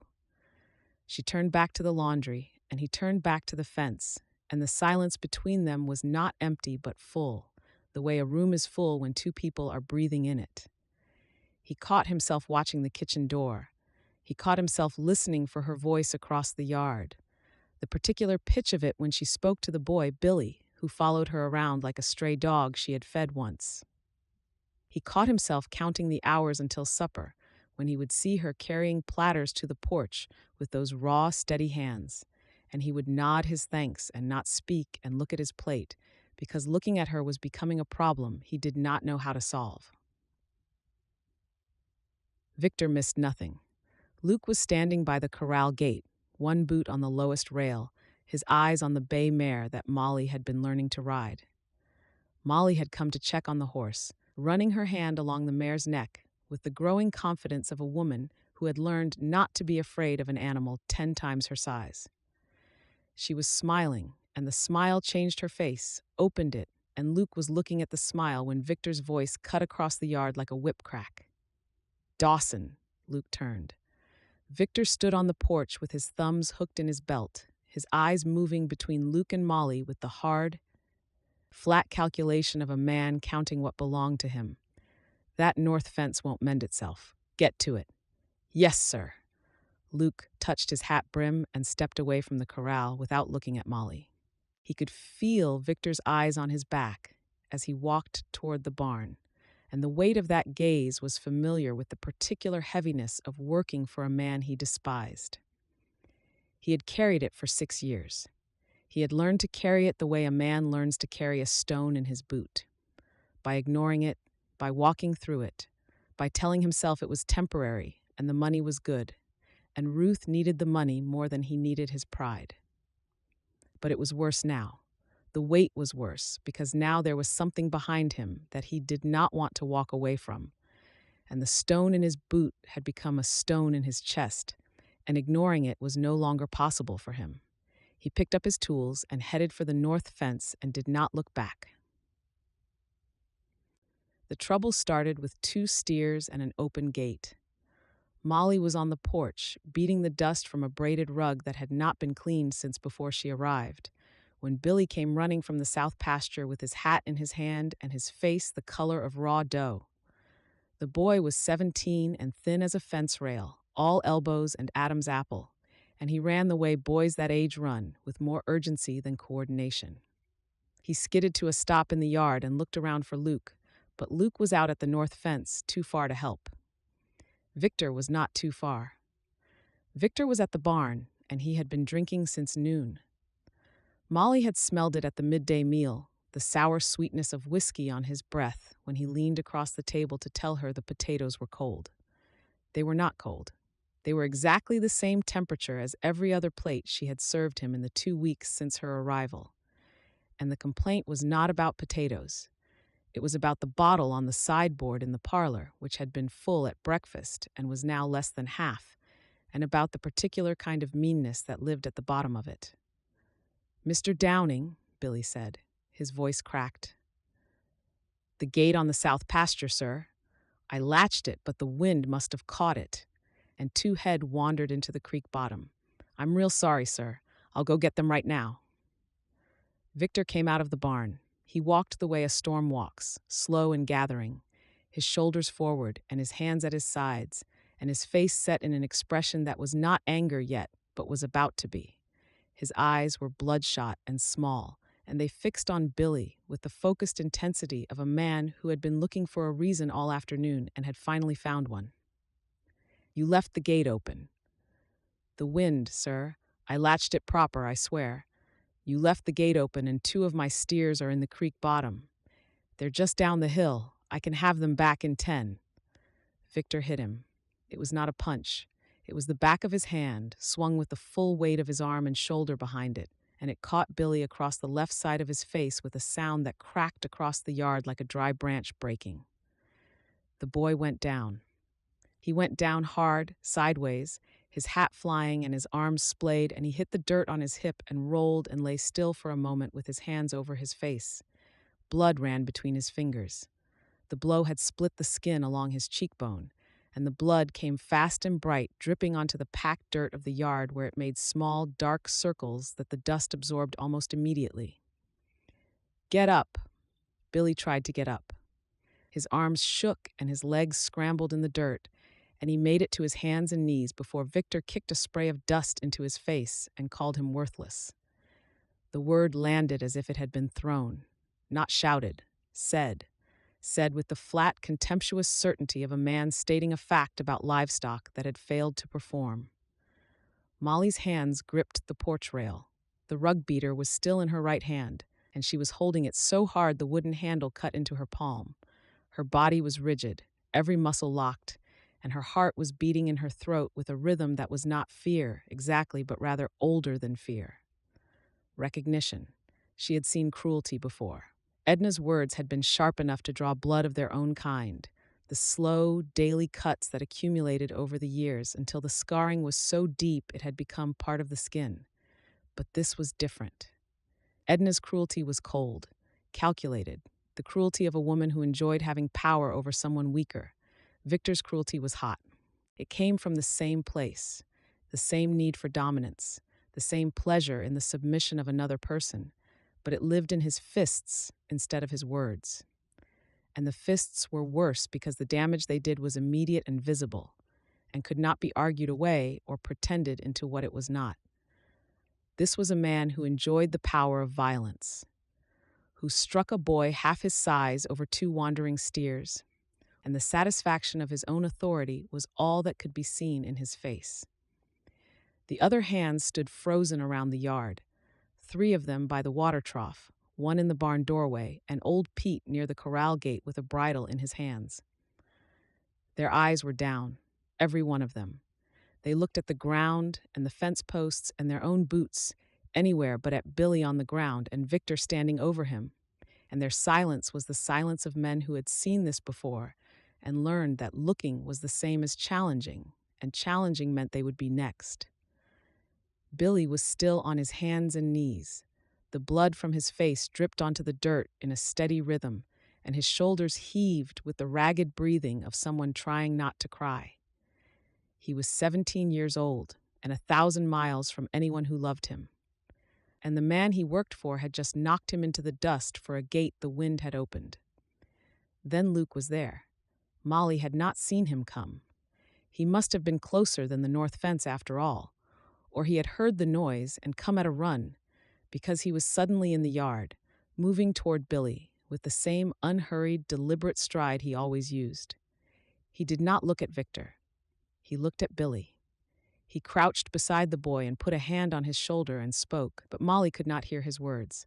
Then he helped Billy to his feet, one arm under the boy's elbow, his body positioned between Billy and Victor like a wall. "Steers are already heading back," Luke said. His voice was level. He did not raise it. He did not challenge Victor or accuse him or even acknowledge what had just happened. He stated a fact in the same calm, practical tone he always used, and the fact made Victor's rage irrelevant. The problem was solved. The steers were returning. The crisis that had justified the violence had already passed. Victor stared at Luke. The rage in his face did not disappear. It changed. It cooled and hardened and settled behind his eyes like a creature retreating into a cave. And the look he gave Luke was not the hot, explosive fury he had turned on Billy. It was colder than that, quieter, the calculating anger of a man measuring the cost of an enemy he could not afford to make and filing the debt away for later. "Get him cleaned up," Victor said, "and get those steers penned before I lose my patience with the lot of you." He turned and walked to the house.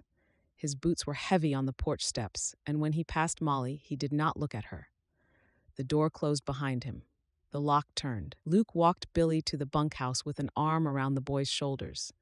The other hands unfroze and went back to their work, and the yard returned to its ordinary sounds: the stamp of horses, the creak of the windmill, the low moan of wind through the grass.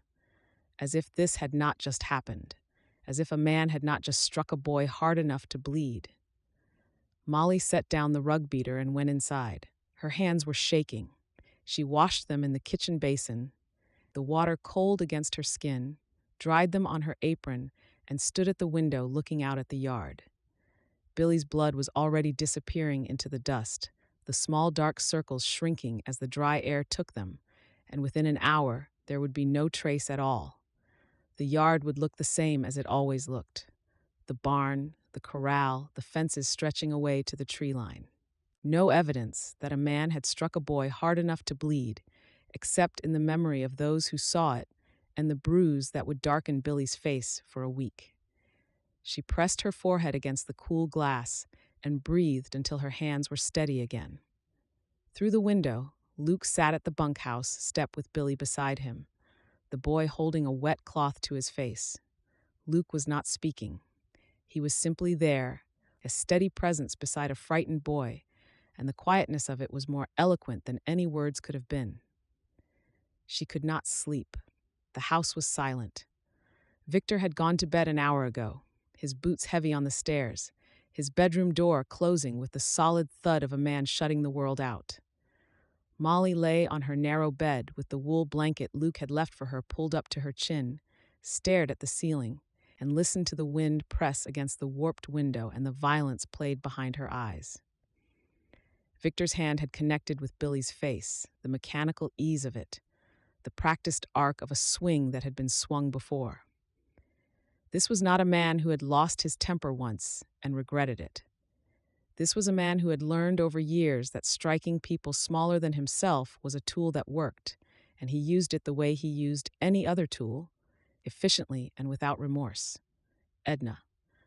The days after her father's death, when the pretense of warmth had fallen away like a mask removed, and the woman underneath had been cold and sharp and utterly without mercy. Edna had never hit her.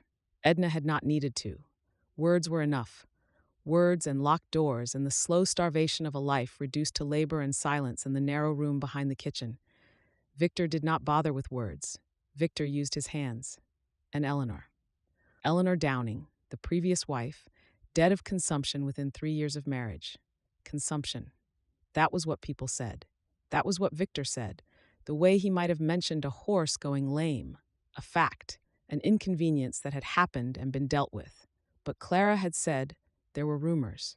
The older women in town, the ones who knew Eleanor, they did not talk about it openly, but they knew with certainty, or suspected at least, and the gap between what they said in public and what they whispered in private was the shape of a question that Molly was only now learning to ask. Had Eleanor really died of consumption? The question lodged itself behind her ribs and would not move. She had not wanted to think it. She had pushed it away for 2 weeks, telling herself that rumors were not facts and that Clara's unease could hold any other meaning.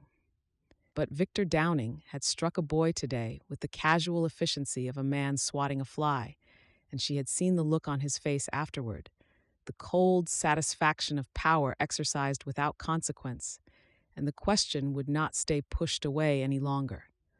Had Eleanor died of consumption, or had she died at the hands of a man who saw the people around him as possessions to be managed and punished, and when they ceased to be useful, discarded?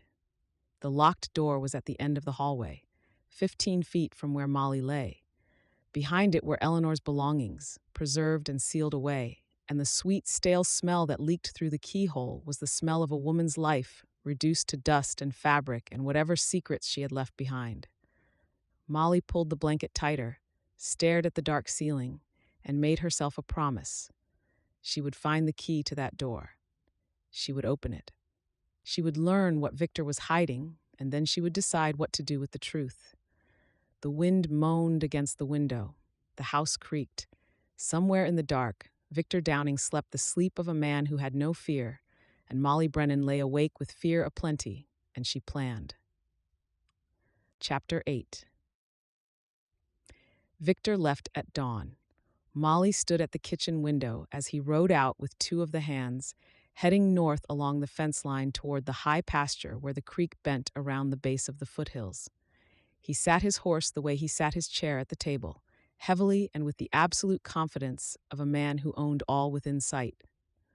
The three riders grew small against the grassland, and then smaller, and then the distance swallowed them, and there was only the empty road and the sound of the wind.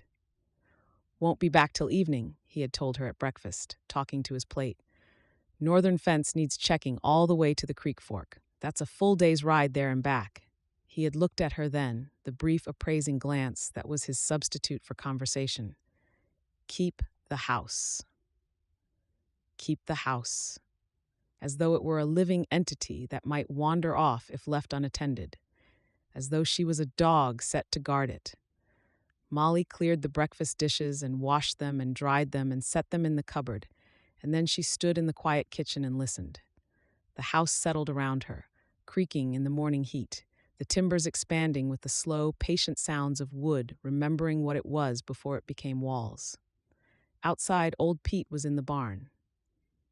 Billy, whose bruise had turned the color of an overripe plum, was mucking stalls. Luke was at the south fence. She was alone in the house for the first time since she had arrived, and she knew exactly how she would spend the day. She went to Victor's study. The room was small and dark, with a single window that faced the barn. A heavy desk filled most of the space, its surface covered with ledger books, receipts, and the accumulated paperwork of a ranching operation that valued its numbers over its people. A gun rack on the wall held 2 rifles. A calendar from a livestock supply company hung beside the window. The months turned to April. The current month marked with notes about cattle drives and fence repairs in handwriting so cramped and rough it was nearly illegible. Clara had not lied. Victor could barely write.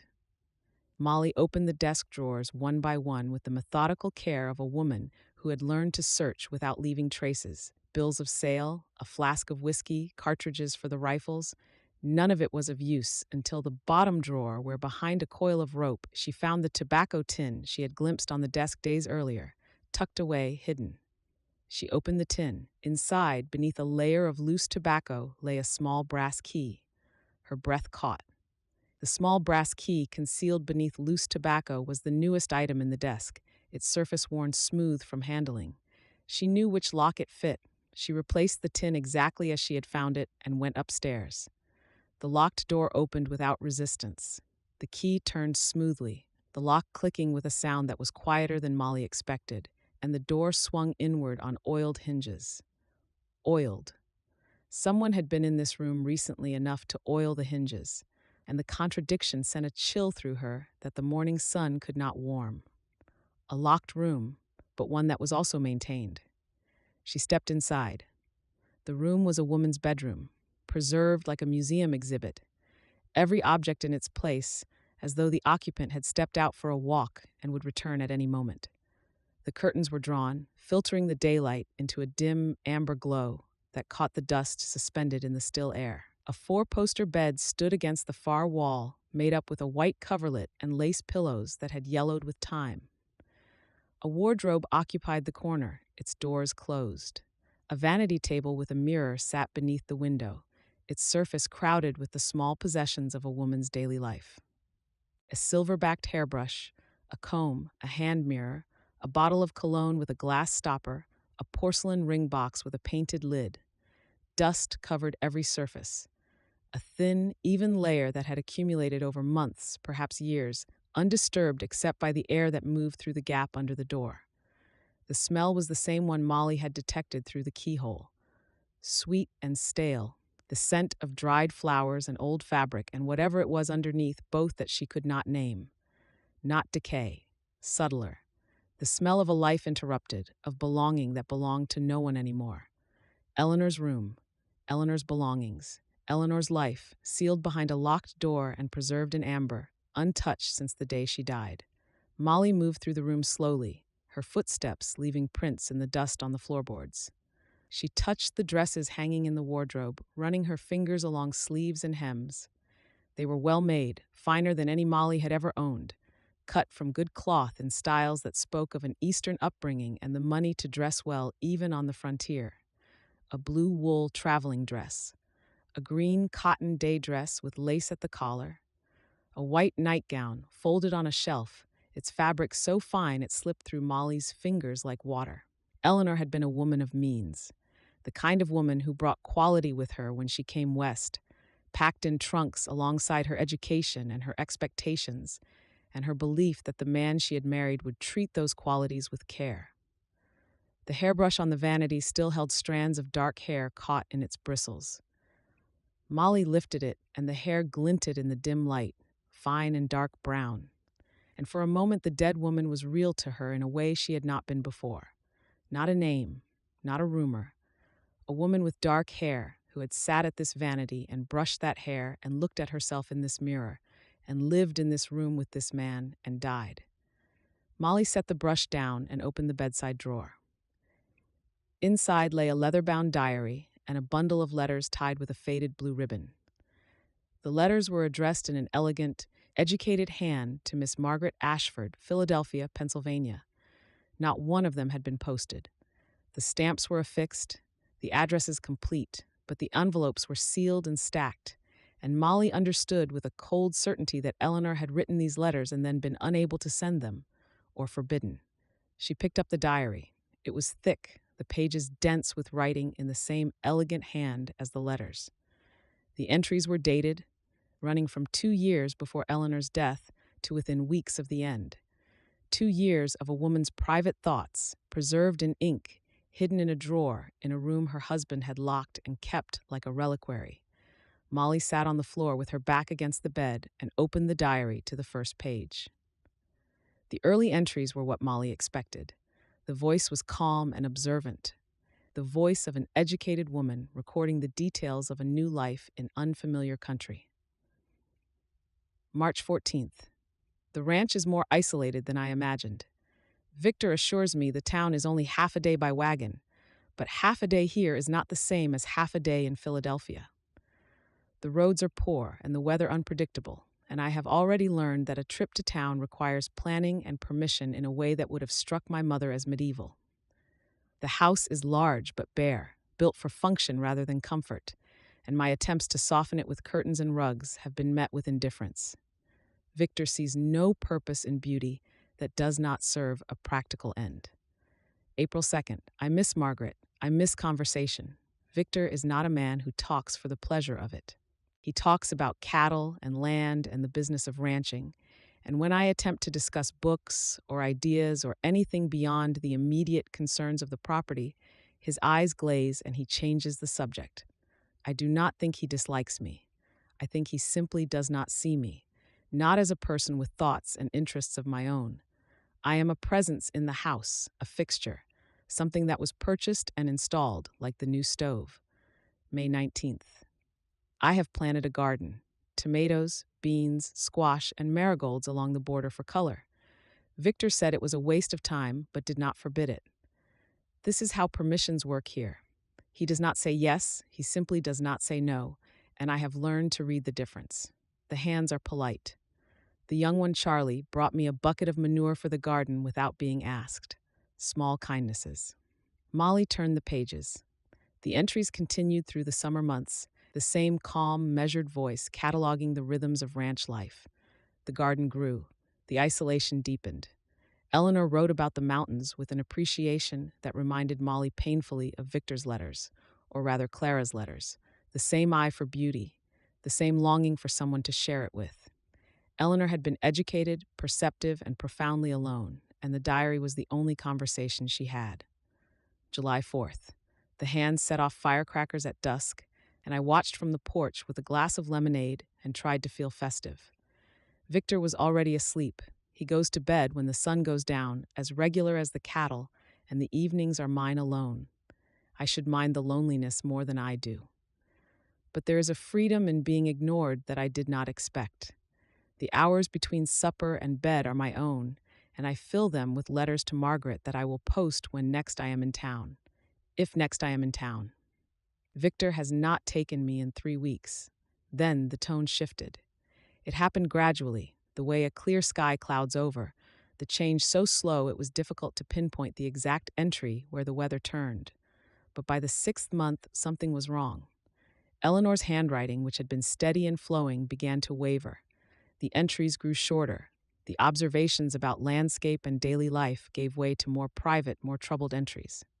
September 8th. I have been unwell for 3 weeks. Stomach cramps that come and go, sometimes mild, sometimes so severe that I cannot stand straight.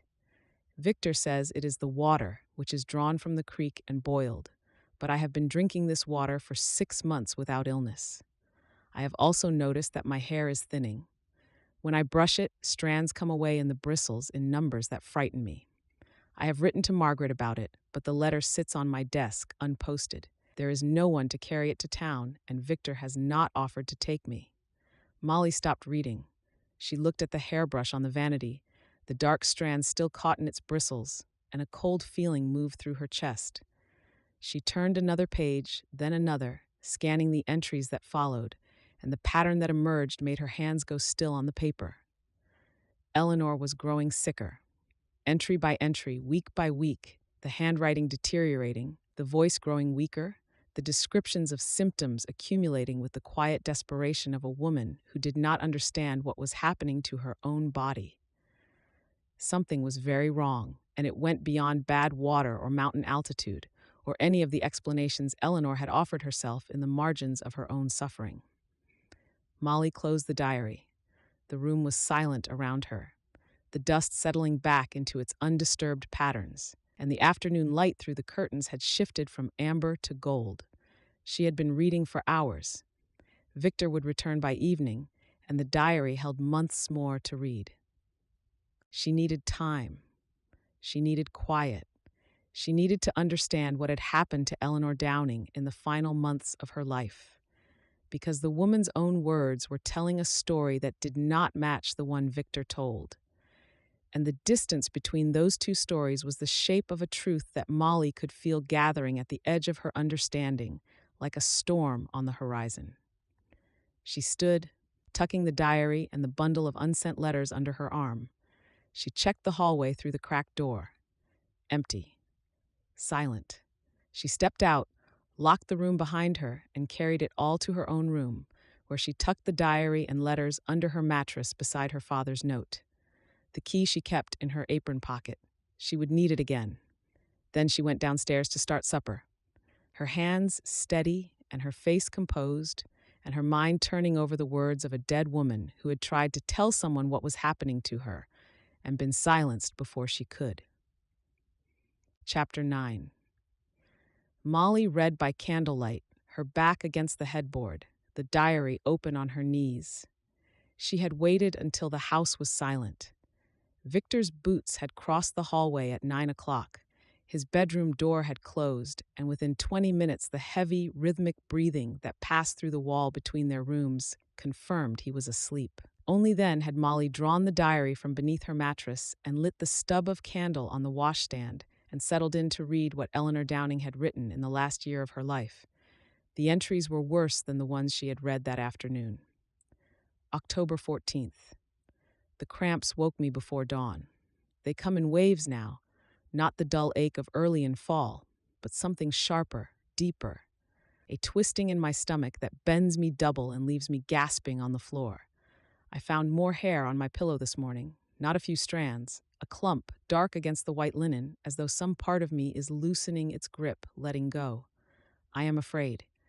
I do not know what is wrong with me, and there is no doctor within a day's ride, and Victor says I am being dramatic. October 29th.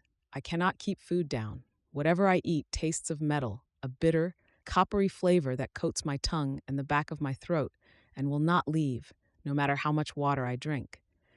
I thought at first it was the well, that perhaps the water had gone bad or the pipes had rusted, but Victor drinks the same water and suffers no ill effects.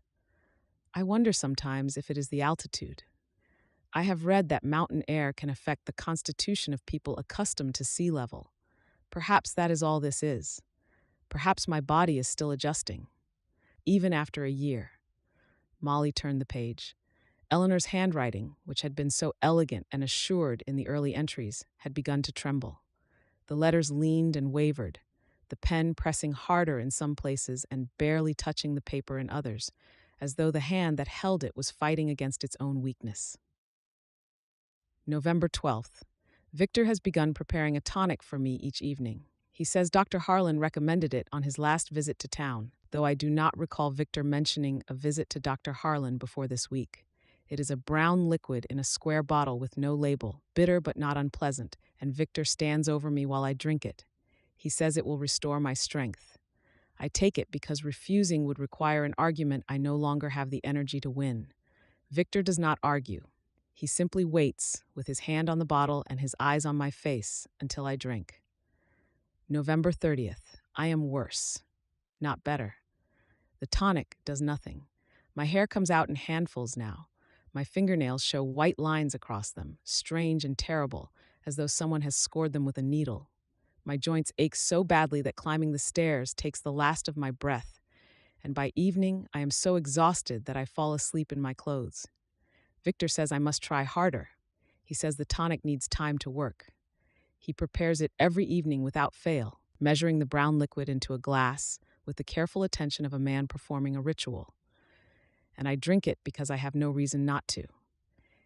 He is careless, not cruel. He does not understand illness. He is doing what he thinks is right.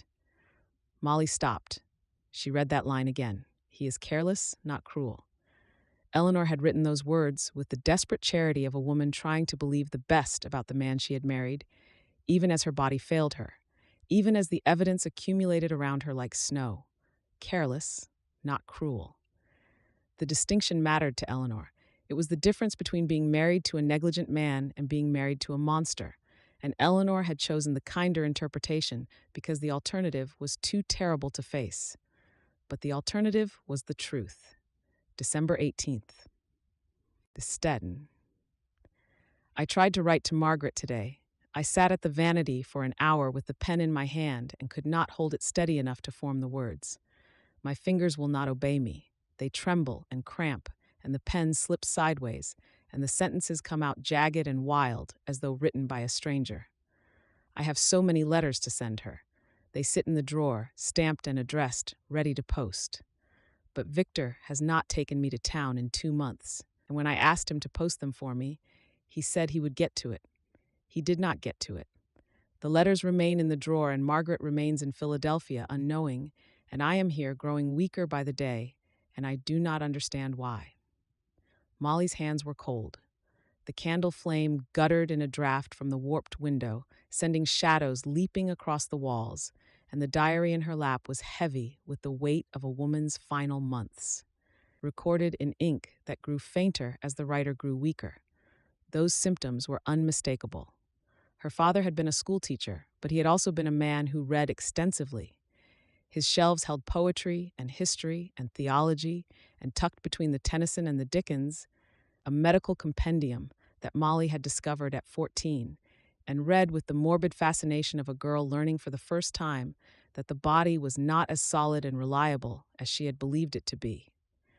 She had read about fevers and infections, and the 100 small betrayals the flesh could commit against itself, and she had read in a chapter on poisons and their effects, a description of chronic arsenic exposure that she had never forgotten. Stomach cramps, hair loss, a metallic taste in the mouth, white lines across the fingernails, progressive weakness, exhaustion that no amount of rest could cure. Every symptom Eleanor had described in her diary. The candle flame steadied. The room was very still. Molly sat on the narrow bed and held the diary and breathed, and let the truth settle into her bones the way cold settles into a house in winter, slowly, thoroughly, reaching every room. Victor had poisoned his wife. The words formed in Molly's mind with a terrible, quiet finality. Not a suspicion, not a fear, a certainty, built from the accumulated evidence of a dead woman's diary and a living woman's education, and the particular cruelty of a man who had stood over his wife each evening with poison in a glass and patience in his eyes. Not quickly, not mercifully. Slowly, over months, in measured doses mixed into a tonic he prepared each evening and stood over her to drink. He had watched Eleanor weaken and thin and lose her hair and her strength and her ability to hold a pen, and he had stood over her with a glass of brown liquid and told her it would make her better, and it had killed her. The brown bottle. The memory surfaced with the sharp, cold clarity of that which has been half seen and is now fully understood. A brown bottle, square with no label, tucked behind jars in the pantry. Molly had seen it days ago while searching for vinegar. It had not registered then. A bottle among bottles, unremarkable, pushed to the back of a shelf where it might sit for years without being noticed or disturbed. She set the diary on the bed and went downstairs. Her feet were bare and the floorboards were cold. And with each step, she listened for Victor's breathing through his bedroom door, the steady, untroubled rhythm of a man who slept well because his conscience had never learned to keep him awake. The kitchen was dark. Moonlight seeped through the window and made pale squares on the floor, and Molly moved through them without a sound, her bare feet cold on the boards. The pantry door creaked when she opened it, and she held still for a full minute, listening, before she reached for the shelf at the back where the jars were clustered. The bottle was there. Brown glass, square, no label. She pulled it from behind the jars and held it up to the moonlight. A thin residue of dried liquid coated the inside of the glass, dark and granular, and when Molly tilted the bottle, the residue shifted with a faint, gritty sound like fine sand against glass. She brought the bottle close to her face and sniffed. Nothing, no smell, but the residue, the shape of the bottle, the absence of any label or marking matched Eleanor's description so precisely that the coincidence was impossible. This was the tonic. This was what Victor had poured into a glass each evening and made his wife drink while he watched, measuring the dose with the careful attention Eleanor had attributed to devotion, and Molly now understood as murder. She set the bottle down on the shelf. Then she picked it up again and turned it in her hands, studying the residue, the shape, the weight of it. It was ordinary. A bottle that could have held any liquid. Cough syrup, tincture of iodine, any of a dozen patent remedies that lined the shelves of every general store in the territory. But this bottle had held a different content. This bottle had held the slow, measured death of Eleanor Downing, dispensed nightly by the man who had promised to care for her. She replaced the bottle exactly as she had found it, angled behind the jars, invisible unless you knew to look. Her fingers were steady. The shaking that she expected, the trembling that should have accompanied a discovery of this magnitude, did not come. Instead, there was a stillness inside her that was colder and harder than fear, a clarity that burned through the noise of emotion like lamplight through fog. She went back upstairs, each step slow and deliberate, placing her feet on the edges of the treads where the wood was less likely to creak. She tucked the diary under her mattress and lay down and pulled the wool blanket, Luke's blanket, the one act of kindness in this house of horrors, to her chin.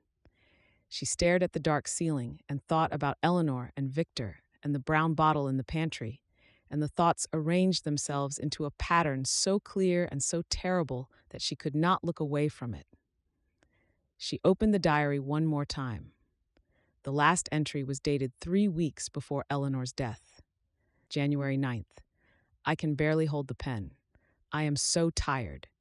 The tonic makes it all worse, but Victor will not stop bringing it, and I have not the strength to refuse.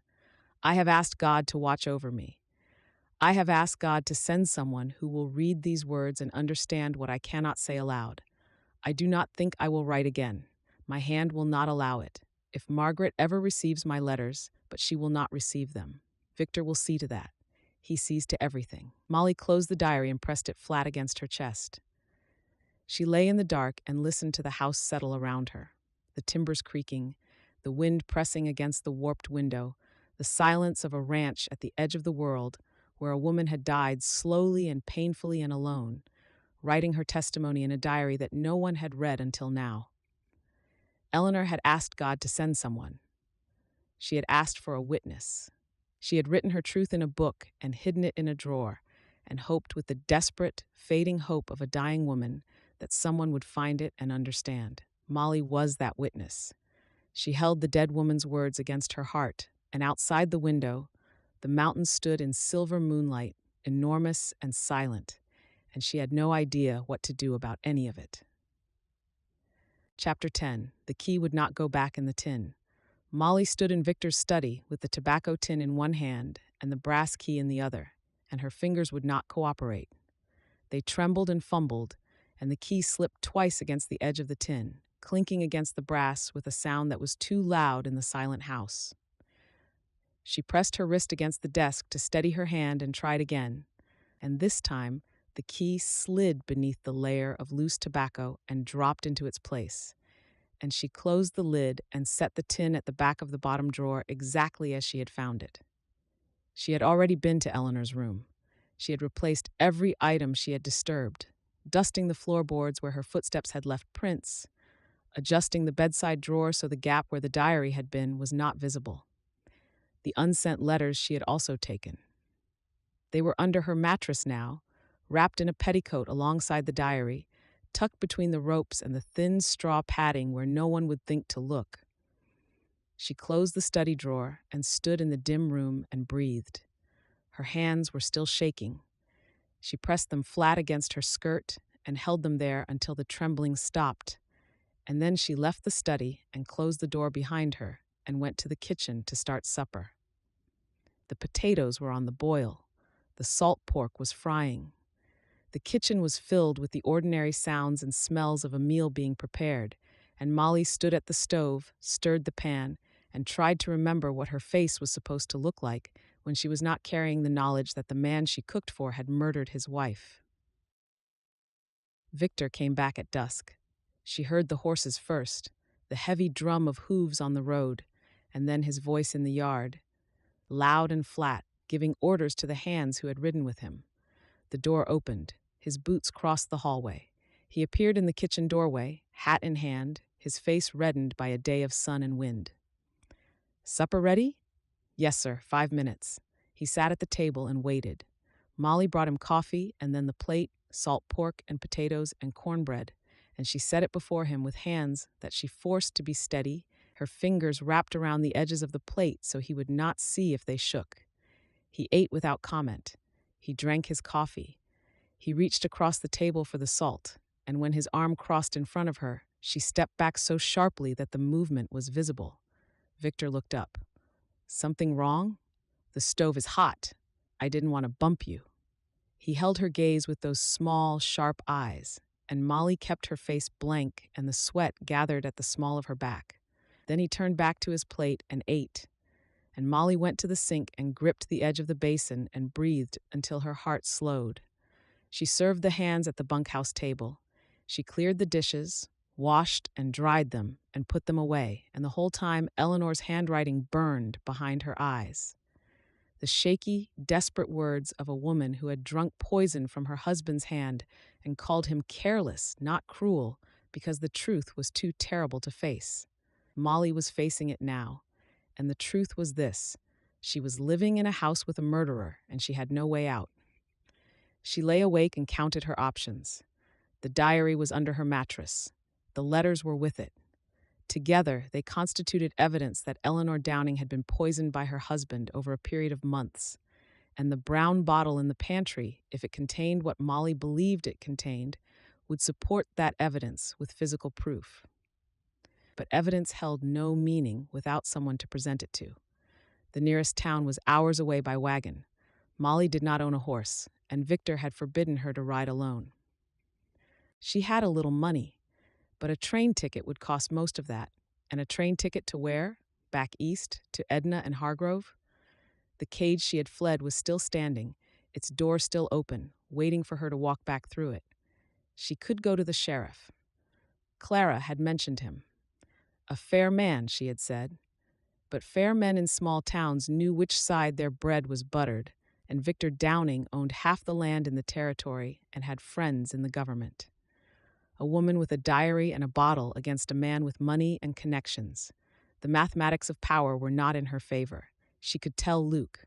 The thought came to her in the dark, uninvited but insistent. Luke, who had passed her a biscuit when Victor was not looking. Luke, who had killed a rattlesnake at her feet and left a blanket on her porch rail, and not mentioned either because he was the kind of man whose righteous deeds were carried out quietly, without expectation of thanks or return. Luke, who worked for Victor and depended on his wages, and sent most of his pay to a widowed sister with 3 children. She could not ask him to risk that. Not yet. Not until she had a plan that offered more than just shared danger. Luke had his own life, his own obligations, his own reasons for staying on a ranch, owned by a man who did not deserve his loyalty. To ask him to put all of that at risk for a woman he had known for 3 weeks, on the strength of a dead woman's diary and a brown bottle with no label, was not a request. It was a burden. And Molly had spent too many years carrying other people's burdens to place one on someone else without knowing the cost. Molly turned on her side and pressed her face into the thin pillow. The wool blanket Luke had given her was warm against her skin, and the contradiction of it sharpened the ache in her chest. Warmth in a cold house, kindness in a dangerous place. The 2 comforts she needed most, offered by the one person she could not afford to involve. She would wait. She would watch.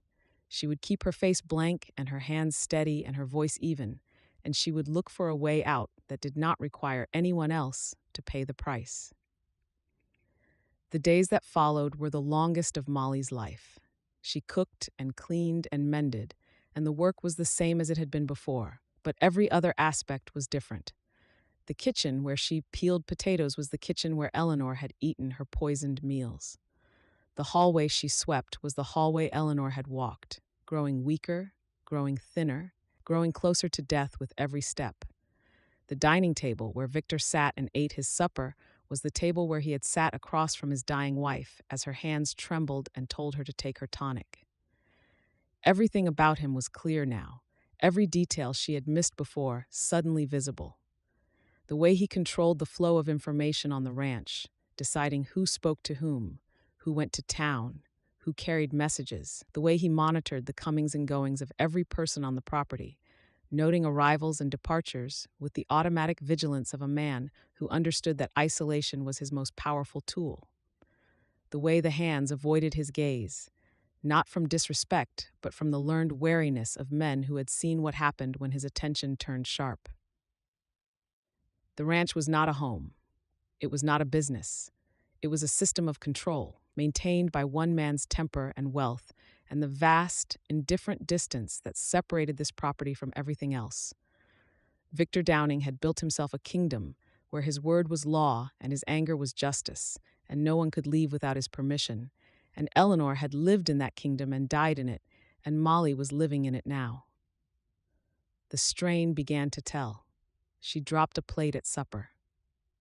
It slipped from her fingers as she was clearing Victor's place, and the crash of it on the floor was enormous in the quiet dining room, the shards scattering across the boards in a spray of white china. Molly crouched to gather them, her hands moving too fast, and a shard cut her finger, and the blood was bright against her skin. Clumsy, Victor said. The word was flat and heavy. He did not raise his voice. He did not need to. The weight of the word was in its tone, the casual contempt of a man who expected perfection from the people who served him and was disappointed, though not surprised, to find them lacking. Molly pressed her thumb against the cut to stop the bleeding, picked up the rest of the shards, and remained quiet. His eyes were on the back of her neck, the particular pressure of a man deciding whether this moment required correction.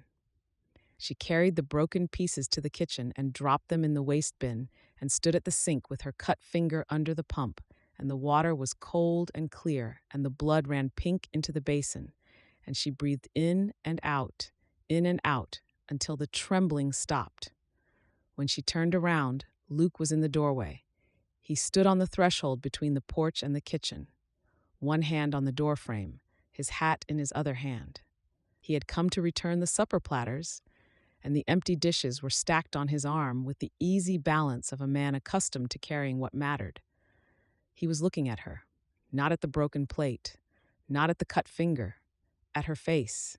His eyes moved over her expression with the quiet attention of a man reading weather, noting the direction of the wind and the color of the sky and the particular quality of the light that precedes a storm. He did not speak. He did not have to. The question was in his eyes, plain and unhurried. What happened? Molly looked back at him, and the answer pressed against the inside of her throat like a fist. She wanted to tell him. She wanted to cross the kitchen and put the diary in his hands and say, "He killed her. He killed Eleanor. He poisoned her slowly over months, and now I am living in her house and sleeping in her shadow, and I do not know what to do." The words were there, fully formed, ready to be spoken. She swallowed them. "I'm fine," she said, "just clumsy." Luke held her gaze for one more moment.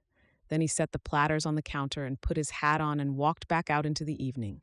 And Molly stood alone in the kitchen with Eleanor's diary under her mattress and a dead woman's truth lodged in her chest like a bone she could not cough up.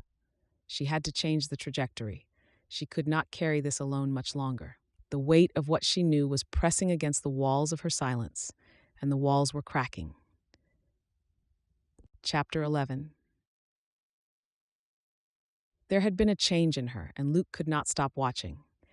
It was not the kind of watching he had been doing before, the quiet noticing of a man who had started counting someone else's footsteps without meaning to. This was different. This was vigilance. Because the shift behind Molly Brennan's eyes over the last few days was not the slow deepening of unhappiness he had grown accustomed to seeing. It was fear. He saw it in the way her hands shook when she poured coffee, a fine tremor that she masked by gripping the pot tighter.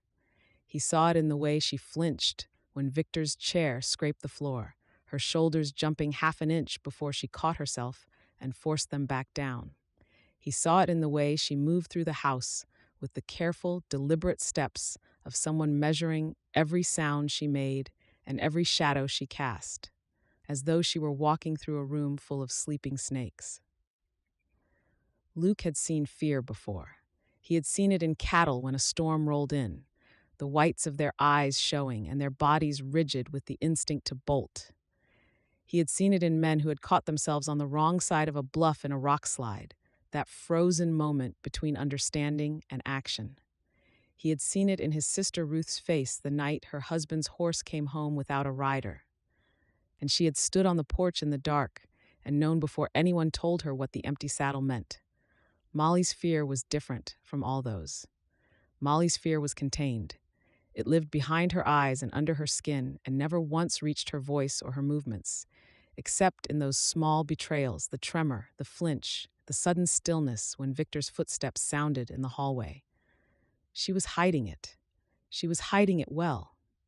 And the fact that she needed to hide it at all made Luke's chest go tight in a way that was not to do with the feelings he had been trying not to have, and much to do with the simple, immovable conviction that something was very wrong.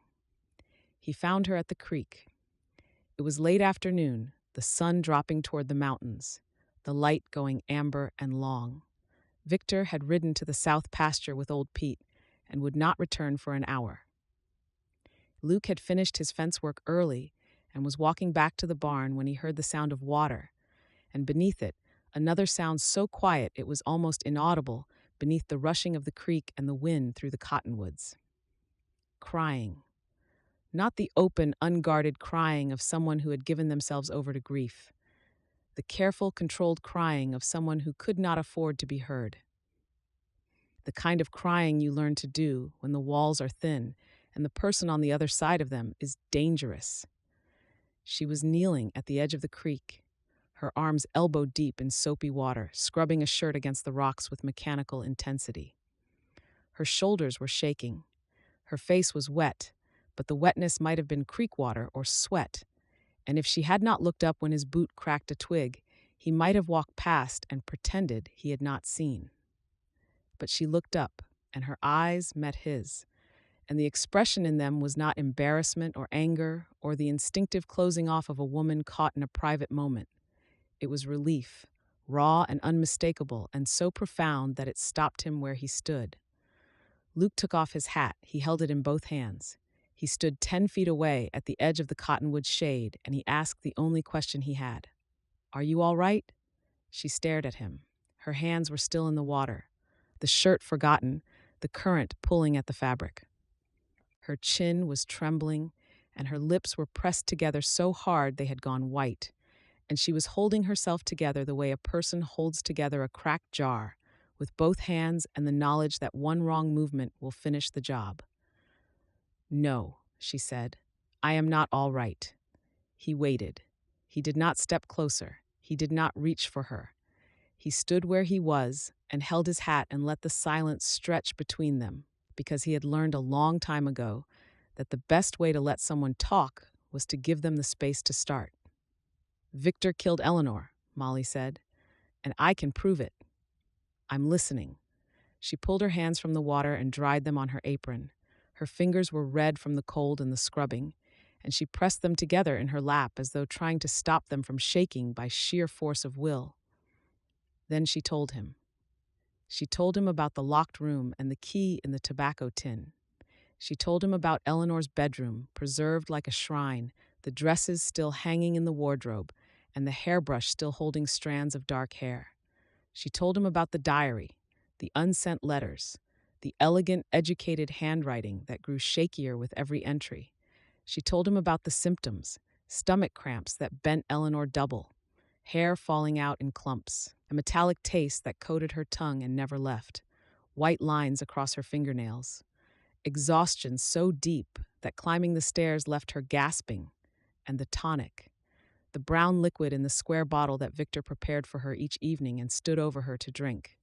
She told him the word she had been carrying for days, the word that had turned the ranch from a cage into a far worse option. Arsenic. Luke's jaw clenched. The tendons in his neck went taut. He stood at the edge of the cottonwoods and held his hat and absorbed the word the way a fence post absorbs the blow of a hammer, straight down through the grain. He was not surprised. That was the worst part. He was not surprised.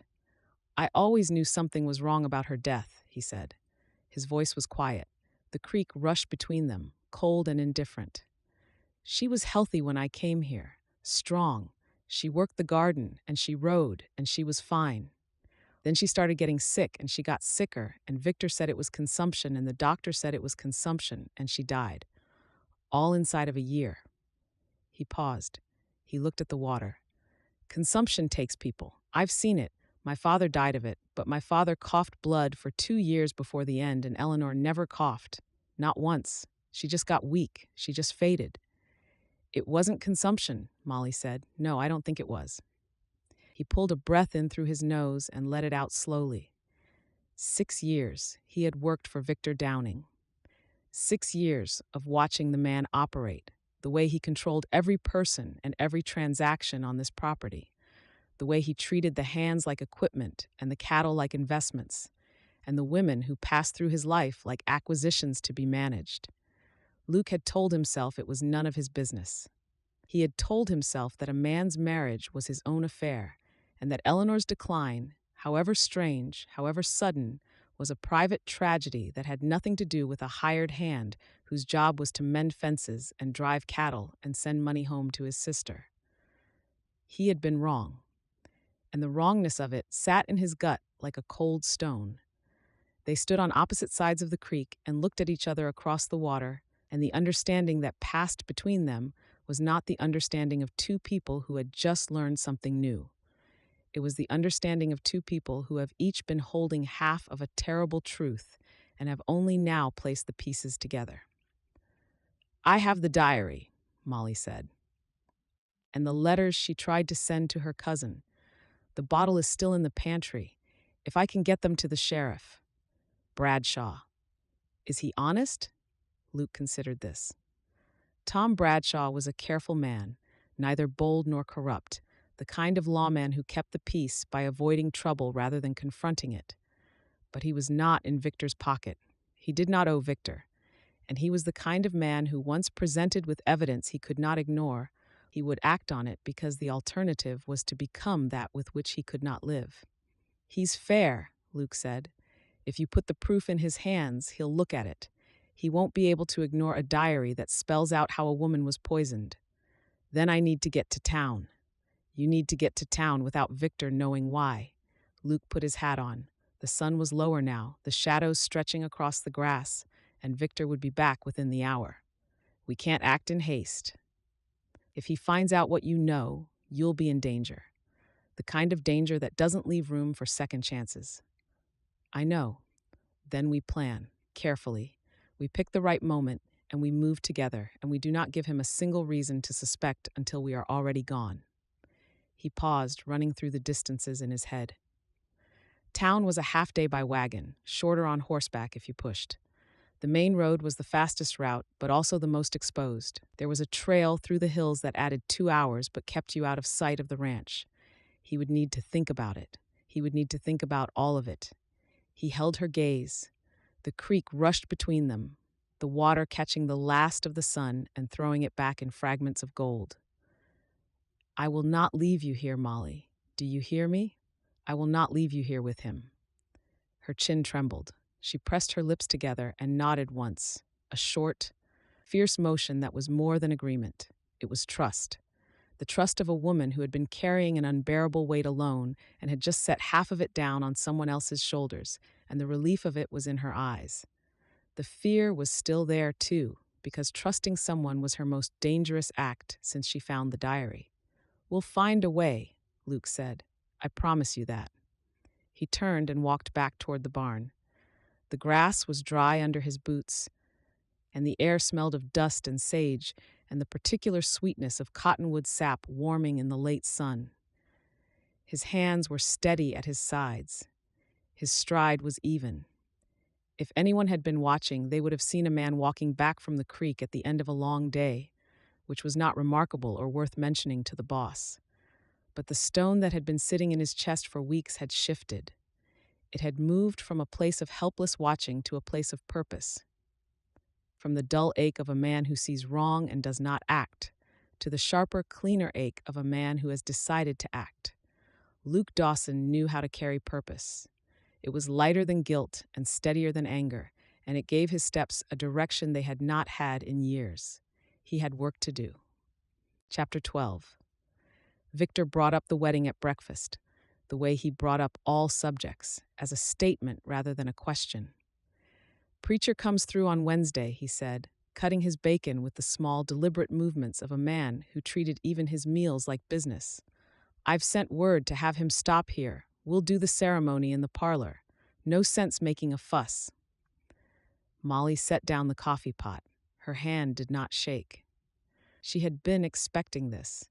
She had been counting the days of the 1-month courtship on her fingers each night, tracking them the way a prisoner tracks the marks on a cell wall, and the final week was here. She had hoped the full month would hold. She had hoped for more time.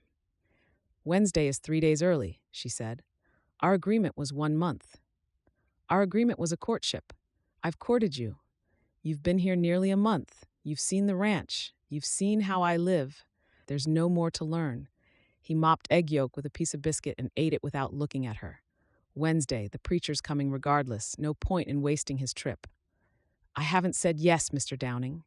He stopped chewing. He set his fork down. He looked at her, and the look was the same one he had given Billy before the blow, the gathering stillness that preceded violence, the way silence precedes thunder. Miss Brennan. His voice was quiet, not soft, quiet. The quiet of a man who understood that his most frightening reaction was to lower his voice. You came to this ranch with a carpet bag and what was left of $43. You have no family willing to take you back. You have no trade, no prospects, and no home to return to. I am offering you a roof, 3 meals, and the protection of my name. I came because your letters promised. My letters promised only what is here. Land, a house, a life. What more do you want? He picked up his fork and resumed eating. The conversation was over, not because she had agreed, but because he had decided that her agreement was unnecessary. Wednesday, wear the good dress. He left. The door banged shut. Molly stood in the kitchen with the coffee pot in her hand and the weight of his words settling over her like a net. He was right about one thing. She had nowhere to go, no family, no trade, no home on either side of the country that would take her in without conditions attached. Edna's house had been a prison of labor and silence, and Victor's ranch was a prison of a different kind. And the space between them was 2,000 miles of open country that a woman with limited means could not cross without landing in one cage or the other. But Victor was wrong about the rest. He was wrong about her having no alternatives, because returning was not the only option. There was a third choice, a narrow one, a dangerous one, but it existed, and it lived in a diary sewn into a carpet bag and a man at the corral who had said, "I will not leave you here." Wednesday. That gave her 3 days. The order went out that afternoon. Molly was in the garden, pulling weeds from the plot she had started tending as a way to keep her hands busy and her mind occupied, when she heard Victor's voice carry across the yard from the barn.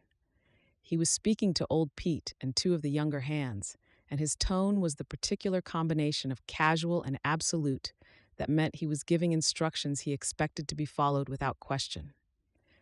The woman doesn't leave the property. Not for town, not for supplies, not for any reason. If she asks for a wagon, tell her no. If she heads for the road on foot, bring her back. A pause, a murmured response from old Pete. Tell her whatever you like. Wolves on the road. Indians, I don't care. She stays on the ranch until after the wedding. Molly's hands went still in the dirt. Heat. A beetle crawled across her knuckle, and she did not feel it. She knelt among the tomato plants and the marigolds and listened to the man she had come to marry instruct his employees to make her a prisoner, and the cold clarity that had settled over her the night she found the tonic bottle returned, harder and sharper than before. She was not going to wait for Wednesday. She was not going to stand in Victor Downing's parlor in her good dress and pledge her life to a man who had poisoned his previous wife and was now locking the gates around her successor. She would rather walk barefoot across the territory, sleep in ditches, eat dirt, than speak those vows over the grave of the woman he had murdered. Eleanor had been trapped on this ranch. Eleanor had written letters she could not send and kept a diary no one would read, and died in a room that Victor had locked after her death, as though locking a door could lock away what he had done. Molly would not be Eleanor. She would not be quiet, and she would not be obedient, and she would not drink whatever he poured for her and call it medicine. She went back to her weeding and smiled at the marigolds, and kept her face blank and her hands in the dirt, and waited for the sun to go down. That evening, while Victor drank in the parlor and the hands went to the bunkhouse, Molly saw Luke at the corral. She could not go to him. Victor had eyes everywhere, and the younger hand who had reported their earlier conversations was surely watching. But she stood at the kitchen window and looked out, and Luke stood at the corral gate and looked back, and the distance between them held a conversation that required no words. "We need to move. Soon." Luke touched his hat brim. A small gesture easily missed. Then he turned and walked toward the barn, and Molly turned back to the dishes. She found the note the next morning. It was tucked inside the egg basket, folded small and wedged beneath the straw lining, where only someone reaching for the eggs would find it. Luke's handwriting was blunt and unadorned, the handwriting of a man who had attended school long enough to learn his letters and not a day longer. 2 horses ready. Trail through the hills, not the main road. I have food and water for 3 days. Say when. Molly read it twice, committed it to memory, and burned it in the kitchen stove.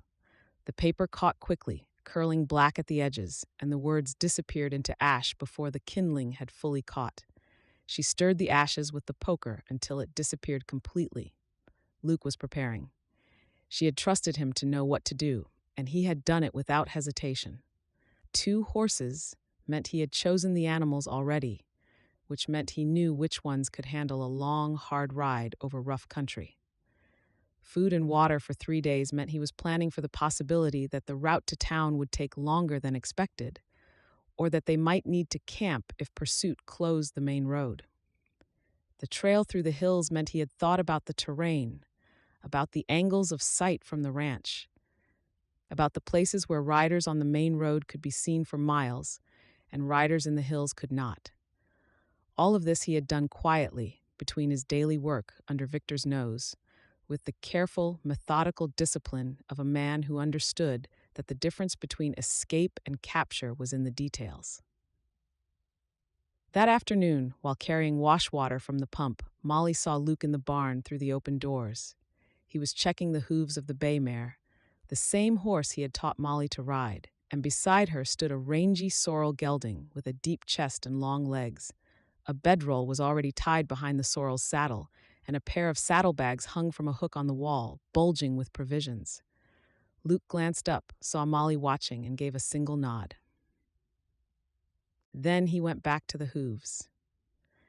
Everything was ready. Everything except the moment. That night, after the house was dark and Victor's snoring carried through the wall, Molly pulled the diary from beneath her mattress and looked at it by the light of the moon through her window. The leather cover was smooth and warm from its hiding place. Eleanor's handwriting waited inside, patient and terrible, in the testimony of a dead woman that could save a living one if it reached the right hands. She could not risk losing it. If Victor found it, he would destroy it. If she dropped it during the escape, if the carpet bag came open, if the horses stumbled and the bag went into the creek, Eleanor's voice would be silenced forever and Victor would walk free. Molly took the diary and the bundle of unsent letters and laid them flat inside her carpet bag. Then she took a needle and thread from her sewing kit and began to work. She sewed the diary into the lining of the bag, stitching it flat against the stiff canvas backing with small, tight stitches that held the book in place without creating a visible bump. The letters went alongside it, spread flat and sewn down individually, each envelope secured with a line of stitching along its edges. It took 2 hours. Her fingers cramped and the needle pricked her skin twice, leaving spots of blood on the thread that she wiped away with her thumb. But when she finished, the carpet bag looked the same as it always had. A battered old bag with a worn handle and a canvas lining that held nothing of interest. Only a woman who knew it was there would think to cut the stitches and look inside. Eleanor's voice was hidden and safe. If Molly made it to town, the evidence would make it with her. If she did not make it to town, the evidence would survive as long as the bag survived, and someone, someday, would find it and read it and know. She set the carpet bag under her bed and lay down. The moon had moved past the window, and the room was dark, and Molly lay in the dark and let what had to happen next arrange itself in her mind. Luke would have the route. Luke would pick the horses. Luke would set the time and how to run and what to do if Victor's men came after them. She trusted him. She did not trust easily, and she did not trust completely, because the last man she had trusted with her future had turned out to be a murderer wearing a fiction's face. But she trusted Luke Dawson the way she trusted the ground beneath her feet. Not because he had made her promises, but because he had done small, quiet, consistent gestures that brought him no cost but his own comfort, and he had done them without being asked and without expecting thanks. The biscuit, the blanket, the rattlesnake, the steady eyes that asked what happened and waited for the answer without demanding it. Wednesday was 3 days away. They would not be here on Wednesday. Molly closed her eyes and breathed and waited for sleep that would not come, and outside the window, the mountains stood in darkness, patient and enormous, keeping their own counsel. Chapter 13. The younger hand's name was Cobb, and he had the particular loyalty of a man who understood that information was currency. Molly did not see the conversation herself. She heard it. She was in the pantry, sorting through the jars and tins with the pretext of making an inventory, when Cobb's voice carried through the open kitchen window from the yard. He was talking to Victor near the barn, his tone low and eager, the tone of a man delivering goods he expected to be paid for. "Just saying, Mr. Downing, I've seen them talking, more than once, at the corral, by the fence line, over near the creek. Nothing I'd call improper, but it's regular. Luke and the lady. Regular." Silence from Victor. Molly pressed her back against the pantry shelf and held her breath. A jar of pickled beets was cool against her shoulder blade. The vinegar smell of the pantry was sharp in her nostrils, mixing with the dust and the faint sweetness of flour in the open bin beside her knee. "I ain't saying there's anything going on," Cobb continued, backtracking slightly, his loyalty tempered by the instinct for self-preservation. "But you asked us to keep an eye out, so I'm keeping an eye out." "You're a good man, Cobb." Victor's voice was calm, flat, the particular calm that Molly had learned to fear more than his anger. "Go finish the south fence." Footsteps, the crunch of boots on gravel, receding, then stillness. Molly stood in the pantry and listened to the silence and waited for what would come next. Her pulse was loud in her ears, a rapid, shallow beating that filled the narrow space. She counted to 50 before she moved. Then she picked up the inventory list she had started and carried it to the kitchen and set it on the counter. She then went back to work, and her hands were steady because she made them steady. After all, steadiness was the only armor she had left. It came that evening. She was washing the supper dishes, her hands in the basin, the water gray with soap and grease, when Victor walked into the kitchen. He did not sit at the table. He did not pour a drink. He stood in the doorway with his arms crossed and his shoulder against the frame, filling the space the way he always filled spaces, as though the room would collapse without his weight to hold it up. "I've been thinking," he said. Molly kept washing. "About what, Mr. Downing?" "About you. About where you came from." He paused. The pause was deliberate, measured, the silence of a man who understood that what he was about to say would land harder after a wait. "I made some inquiries. When you first arrived, I sent a letter to the postmaster in your town. It's a small town. Small towns talk." Molly's hands went still in the water. The dishcloth hung from her fingers, dripping, and the sound of the drops hitting the surface of the basin was very loud. "Your stepmother is a woman named Edna. Your father was a schoolteacher who died owing money. Edna took you in out of Christian duty, and you repaid her by running off in the middle of the night without a word of gratitude." He uncrossed his arms and examined his fingernails. "There's a man named Hargrove, owns the dry goods store. He had an understanding with Edna about you. A formal arrangement." Molly turned from the sink. She dried her hands on her apron, each motion slow and measured, buying herself the seconds she needed to compose her face. "That is my private business, Mr. Downing."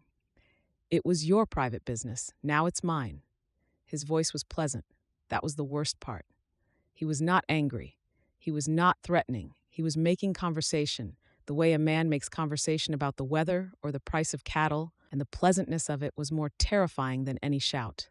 A woman who runs from her obligations is a woman who might run again. I want to make sure we understand each other. "I understand you perfectly. I don't think you do." He stepped into the kitchen. 2 steps, 3, closing the distance between them without hurrying. "I think you have been spending time with my head hand. I think you have been having conversations that are not about fences or horses or the duties I have given you, and I think you have been thinking about matters that are not your concern." Molly's spine was against the edge of the sink. She could feel the rim of the basin pressing into her lower back, and the water behind her was still warm, and Victor was 3 feet away and closing. "If I wanted to," he said, "I could write to Edna. Tonight, I could tell her exactly where you are and what you've been doing. I could write to Hargrove, too. A man with an understanding about a woman does not take kindly to being left at the altar, and Hargrove strikes me as the type who holds a grudge." He tilted his head. "How long do you think it would take them to arrange your return? A month? 2? The law is on their side. You are an unmarried woman who fled her legal guardian. Edna could have you dragged back by a marshal if she wanted to." The blood drained from Molly's face. Her stomach dropped, a cold, plunging sensation, like the first step off a cliff. Edna's narrow face rose in her memory, the tight mouth and the eyes that measured everything in terms of obligation and repayment. Hargrove's hands, thick-fingered and damp, the way he had looked at her across the counter of his dry goods store, as though she were already a purchase he had made and was waiting to collect. She gripped the edge of the sink behind her and held on because the floor was tilting, and if she let go, she would fall, and she could not afford to fall in front of this man. "I don't want to do that," Victor said. His voice had not changed, still pleasant, still conversational, a man discussing options with a business associate. "I want you here. I want you as my wife. I think we can have a good life, you and I, if you stop fighting me and start cooperating.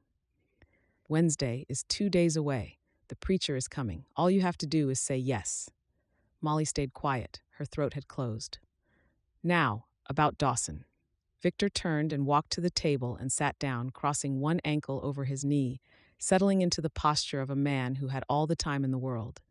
He picked at a callus on his palm, casual and unhurried, as though the subject he was about to raise was no more consequential than a broken hinge or a lame horse. Luke Dawson is a good hand, the best I've ever had.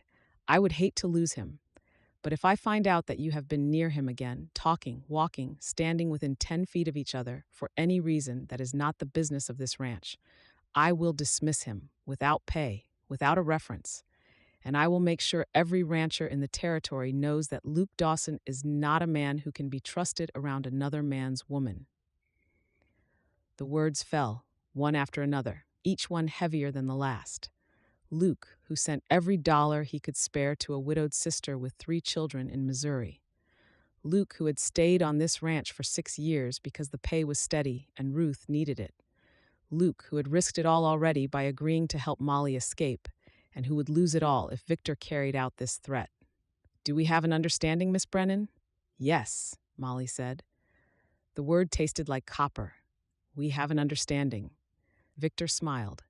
It was the same smile he had worn on the station platform the day she arrived, wide and flat, and stopping well short of his eyes. The smile of a man who had won a negotiation and wanted the other party to know it. "Good. Wednesday, then. Wear the good dress." He left. His footsteps crossed the hallway and climbed the stairs, heavy and deliberate, each one landing with the weight of ownership. The ceiling creaked above her as he crossed the upstairs landing to his room. A door closed. Then silence. Molly stood at the sink, gripped the basin, and breathed until the room stopped moving. She went to her room, closed the door, pressed her back against it, and slid to the floor. The boards were cold through her skirt. Her hands were trembling again, the fine, uncontrollable tremor that started in her fingers and worked its way up through her wrists. And she pressed them flat against the floor and held them there until the wood warmed under her palms. The door had no lock. She had checked the first night. Every door in the house had a lock except this one and the kitchen. Victor controlled access to every room by controlling the locks, and Molly's room was the one room he had decided did not need one, because a room without a lock was a room whose occupant could not shut him out. She sat on the floor, pulled her knees to her chest, pressed her face against them, and breathed. The wool of her skirt was rough against her forehead. She could smell soap and dishwater on her hands, the ordinary scents of an ordinary evening in a house that was not at all ordinary. The carpet bag was under her bed. Eleanor's diary was sewn into its lining. The money was in her coat. The coat was hanging on the nail behind the door, close enough to reach. Victor knew about Edna. Victor knew about Hargrove.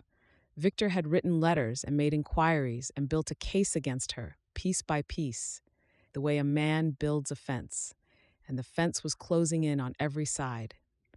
If she married him on Wednesday, she would become Eleanor.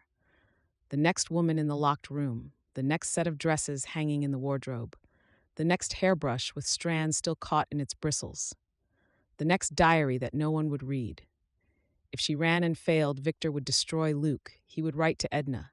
He would have Molly sent back east, back to the narrow room behind the kitchen and the floors she had scrubbed and the merchant who had been promised her hand. And Eleanor's diary would stay hidden in a carpet bag that no one would ever think to open. There was no safe option.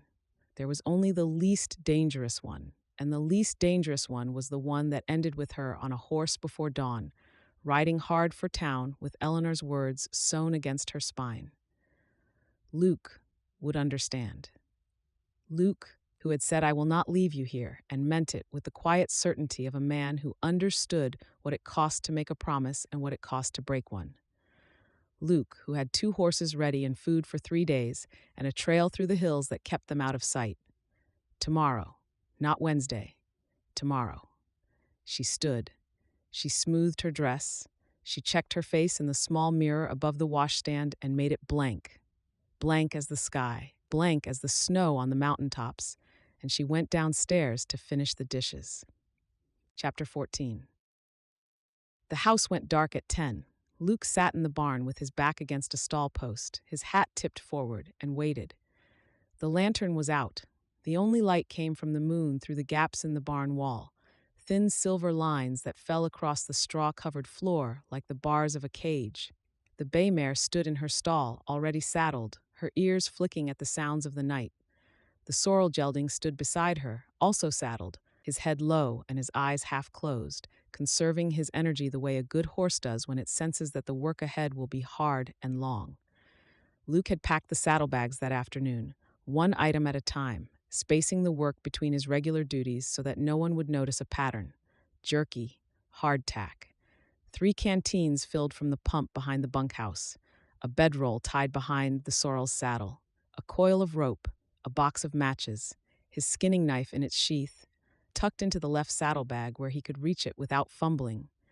He had done all of this in his usual way about the ranch, quietly, without fuss, without drawing attention.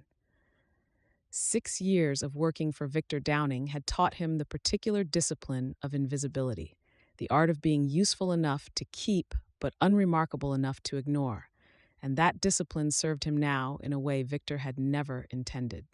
The barn smelled of hay and horse and leather, and the faint, sharp tang of the liniment he had rubbed into the bay mare's left foreleg that morning.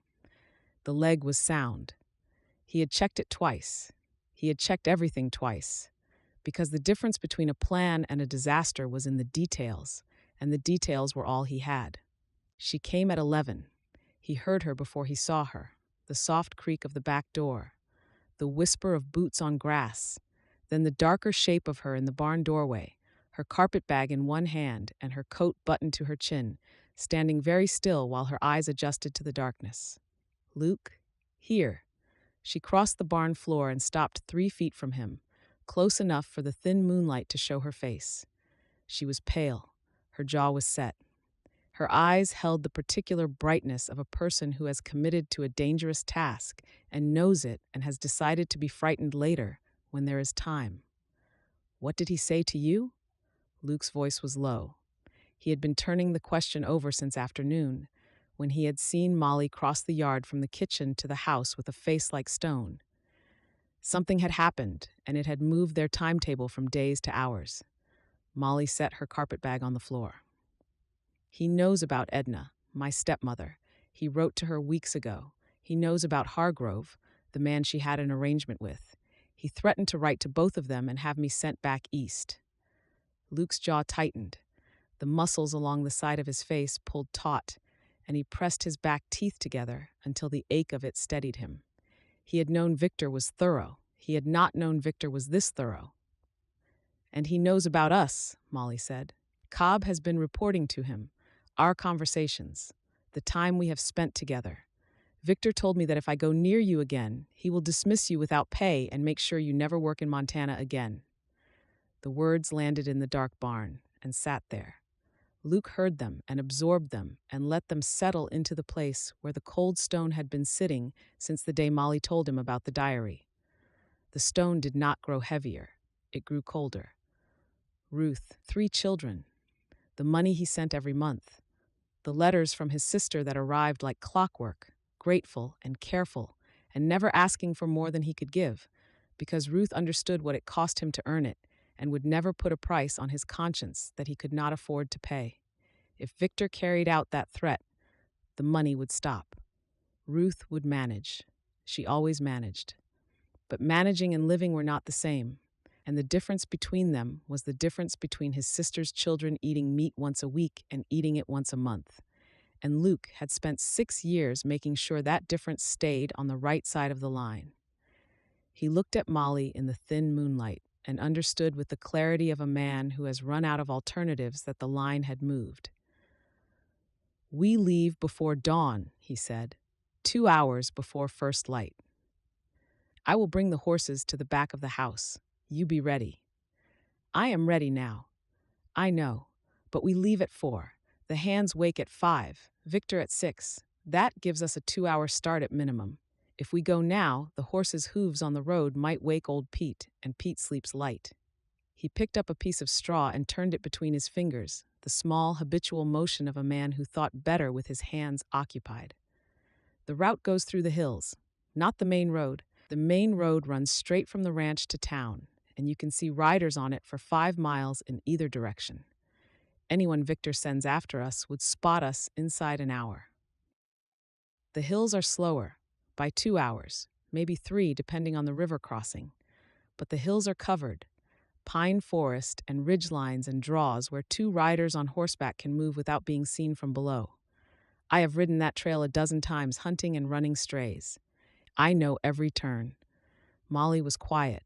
She stood with her hands clasped in front of her, her fingers laced tight, and her knuckles stood white in the moonlight. She was not trembling.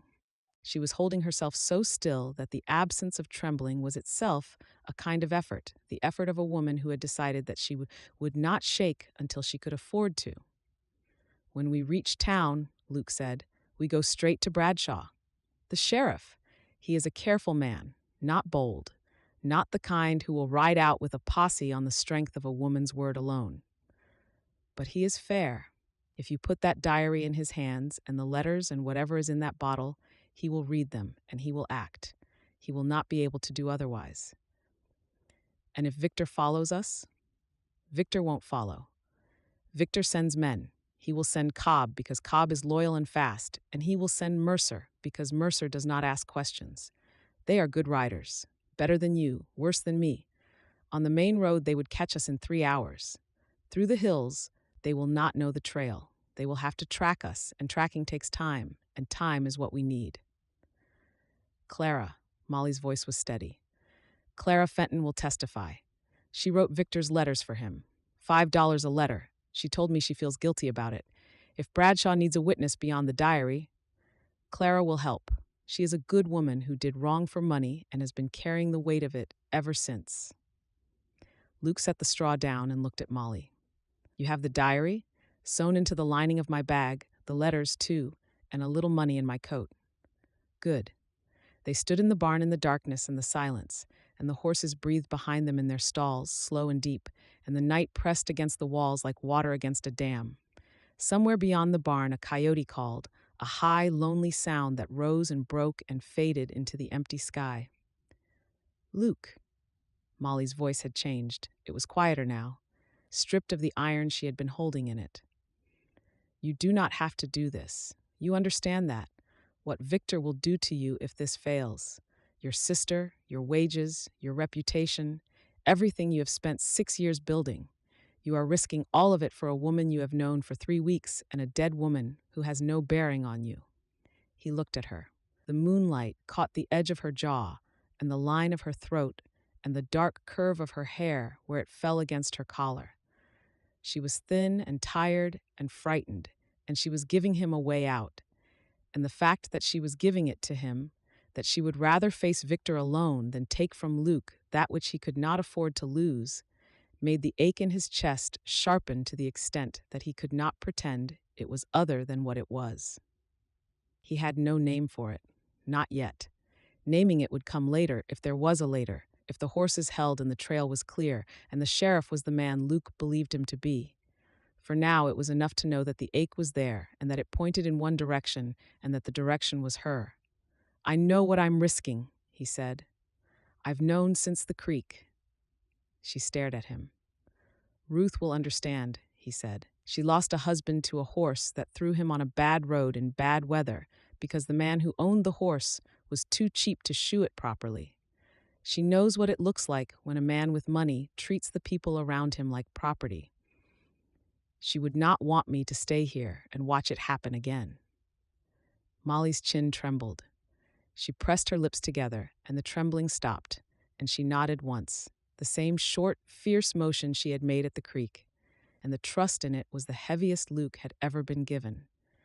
4 o'clock, he said, a stone against your window.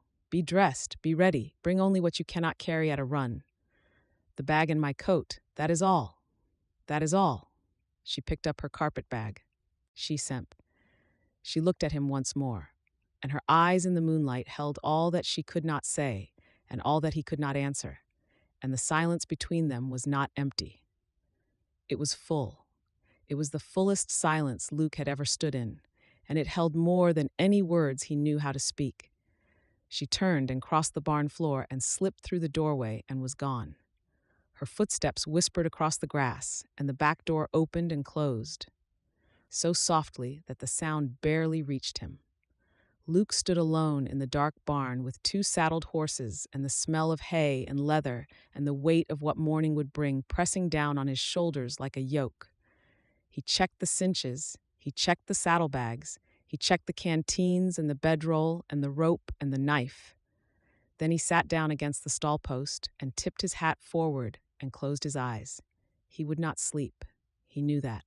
But he would rest, because a man could choose to rest even when sleep would not come. And in 4 hours he would stand up and take two horses by the reins and walk them to the back of a house where a woman with a carpet bag and a dead woman's diary sewn against her spine was waiting to ride out of the life that had trapped her and into whatever came next. He had work to do, the most important work of his life. The barn was dark, and the coyote called again, and Luke waited for morning. Chapter 15. The stone hit her window at 4. Molly was already dressed. She had been sitting on the edge of her bed for an hour, her coat buttoned to her chin, her carpet bag in her lap, her boots laced, and her hair pinned tight beneath her bonnet. She had not slept. She had lain in the dark with her eyes open and her mind turning over every detail of the plan until the details were as familiar as her own name.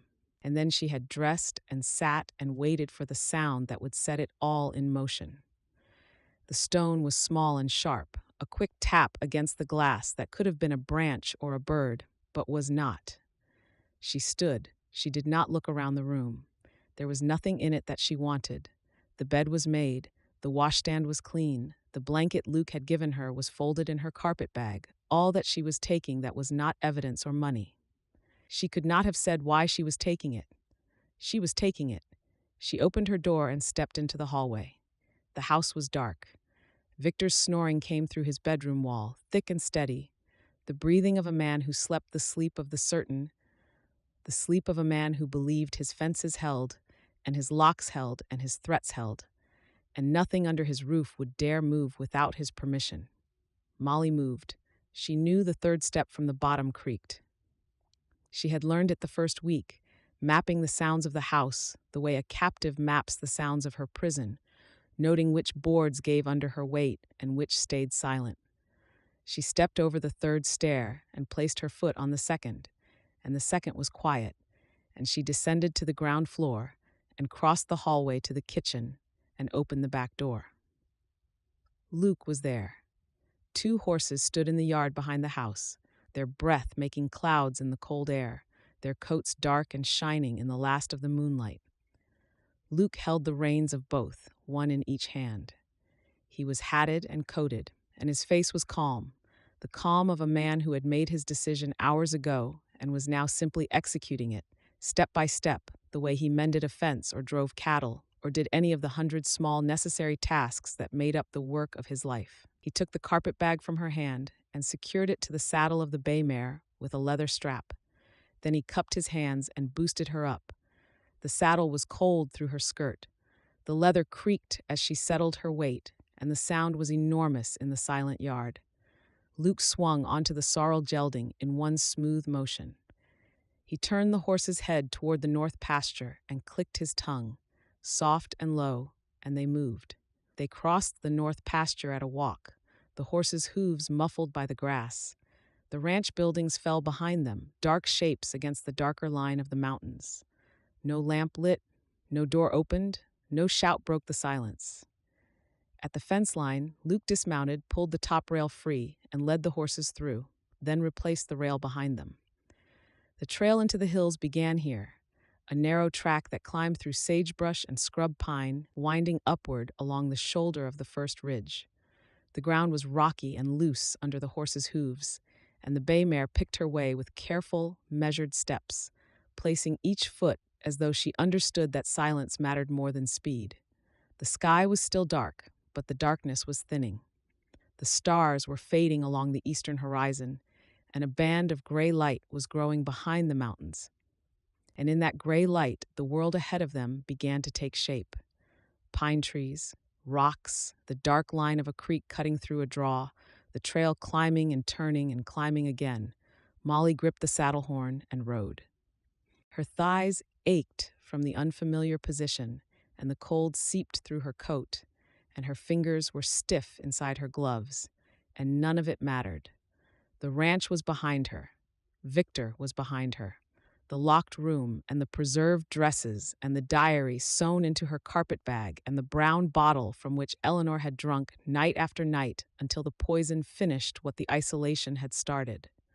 All of it was behind her. She breathed the cold air and tasted pine and dust and the sharp, clean scent of snow from the mountaintops above them, and the taste was freedom, or the beginning of it, or the hope of it, and hope was what Molly Brennan had not allowed herself to feel in weeks. Back at the ranch, dawn came. Victor Downing rose at 6 as he always did and walked downstairs expecting coffee. The kitchen was dark, the stove was cold, no fire had been laid, no water heated, no bread set out for the morning. He crossed the hallway to Molly's room and opened the door. The bed was made, the wardrobe was empty, the carpet bag was gone. The silence that followed was not the silence of surprise. It was the silence of calculation, the particular stillness of a man who has been outmaneuvered and is already determining how to correct the situation. Victor stood in the empty room and looked at the made bed and the bare nail where her coat had hung. And his jaw worked once, a single grinding motion, and then he turned and walked to the yard. Old Pete was at the pump, filling a bucket. He looked up when Victor appeared and saw the expression on his employer's face and set the bucket down. "Dawson," Victor said. The name was flat. "When did you last see him?" "Last night. He was in the barn. Said he was checking the bay mare's foreleg." "The bay mare is gone. The sorrel gelding is gone. The woman is gone. Dawson is gone." Victor's voice did not rise. It lowered. "Saddle 2 fresh horses. Find Cobb and Mercer. Tell them to ride the main road to town and bring the woman back. Dawson, too, if they can manage it, but the woman is the priority." "Mr. Downing, if they took the main road—" "They didn't take the main road. Dawson is not a fool. He took the hill trail, but Cobb and Mercer don't know the hill trail, so they will take the main road and cut them off at the river crossing. The river is high this time of year. It will slow them down." He paused. "Tell Cobb and Mercer that the woman has stolen property of mine, a book. They are to recover the book and bring her back. Use whatever authority that requires." Old Pete held Victor's gaze. Then he picked up his bucket and went to the barn. By mid-morning, Molly and Luke had climbed above the first ridge and dropped into a valley on the other side. The trail followed a creek through thick pine forest, the trees so dense that the sunlight came through in scattered patches, dappling the ground with gold and shadow. The horses moved at a steady trot, their breathing hard but even, their hooves splashing through the shallow water where the trail crossed and recrossed the creek. "How far?" Molly's voice was hoarse from the cold and the silence. She had not spoken since they left the ranch. 6 hours to town from here. Maybe 7 if the river is up." Luke rode ahead of her, his back straight, his head turning every few minutes to check the trail behind them. "We are making good time." The river crossing came at noon. They heard it before they saw it, a low, steady roar that grew louder as the trail descended through a stand of cottonwoods.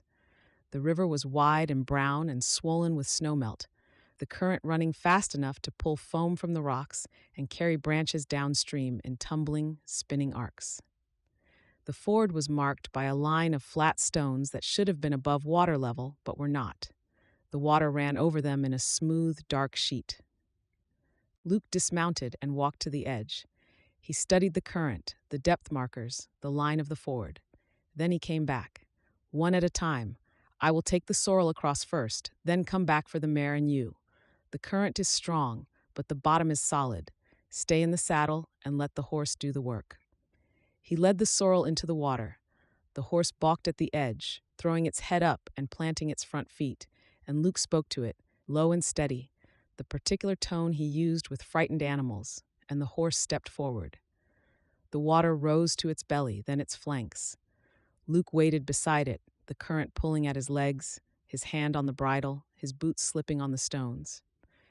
Halfway across, the current caught them both, and the sorrel stumbled, and for one terrible moment Luke was underwater, his hat gone, the river closing over his shoulders, and then he was up again, both hands on the saddle horn, pulling himself forward while the horse surged for the far bank.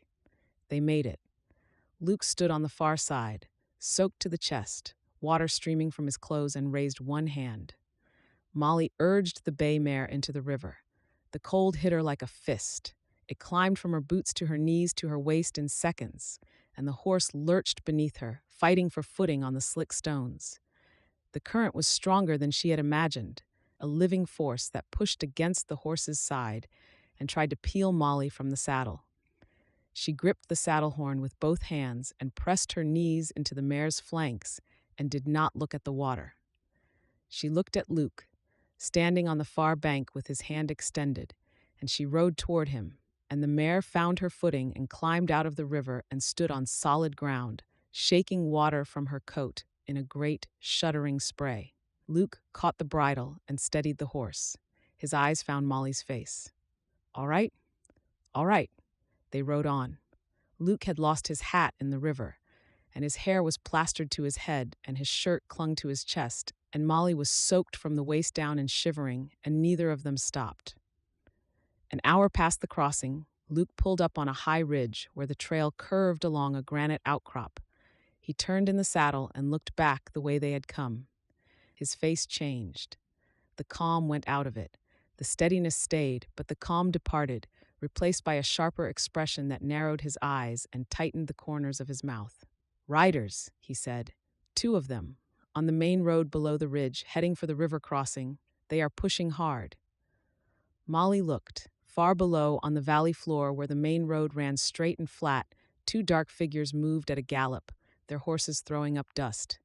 They were small with distance, but they were fast, and they were heading for the same river crossing that Molly and Luke had struggled through an hour ago. "Cobb and Mercer," Luke said. "How long before they catch us?" Luke calculated. The river would slow them. They would have to find the ford, and the ford was not easy to see from the main roadside. That would buy 20 minutes, maybe 30. After that, they would need to find the hill trail, and finding it without knowing where to look would cost them more time. "An hour," he said. "Maybe less if they are lucky. The town is 3 hours away." They looked at each other across the space between their horses, and the wind came off the ridge and blew cold against their wet clothes. And Molly saw in Luke's eyes the beginning of a plan that she already understood. "Ride," Luke said. "Stay on this trail. It goes straight from here. No turns, no forks. In 3 hours, and you will see the town below you. Luke, I will slow them down. There is a narrow pass half a mile back where two riders cannot come through abreast. I will hold them there. You cannot fight two men. I don't have to fight them. I just have to delay them." He looked at her, and his eyes were steady, and the steadiness was what she trusted, what she had always trusted, the ground beneath her feet. "Ride, Molly. Get to Bradshaw. Get the diary into his hands. That is all that matters now." He turned the sorrel and rode back the way they had come, and the distance swallowed him. And then she pressed her heels into the bay mare's flanks and rode. Chapter 16. Luke knew the pass. He had ridden through it a dozen times over 6 years, chasing strays that wandered into the high country, and he knew every turn of it. The granite walls rose 20 feet on either side, close enough that a man standing in the middle could touch both walls with his arms spread wide. The floor was loose rock and scree, hard on hooves, impossible to cross at speed. A single rider could pass through at a walk. 2 riders abreast could not. He dismounted and led the sorrel to the narrowest point, where the walls pinched together and the trail bent sharply to the left. He positioned the horse broadside across the gap, the sorrel's flank against one wall and its head against the other, and he stood beside it with one hand on the bridle and waited. Molly was ahead of him. She had ridden away ahead of him, the bay mare's hooves throwing up dust as she pushed down the far side of the ridge, and she had not looked back. He was glad of that. If she had looked back, he might have seen her face, and if he had seen her face, he might have followed her, and following her was not what she needed. What she needed was time. Time to reach the town. Time to find Bradshaw. Time to put the diary in the hands of a man who would read it and act. Luke would give her that time. It was what he had left to give. The pass smelled of pine sap and granite dust, and the particular cold, mineral sharpness of high country rock that had never known sun. The walls threw shadows across the floor, and the shadows were deep and blue, and somewhere above him a hawk circled, riding the thermals in slow, patient arcs. He heard them before he saw them, hooves on rock, the clatter of loose stones dislodged by horses moving fast through rough terrain. The sound echoed off the granite walls, multiplied and distorted, so that two riders sounded like four, and Luke's jaw tightened, and his hand closed around the bridle, and he stood his ground. Cobb came around the bend first.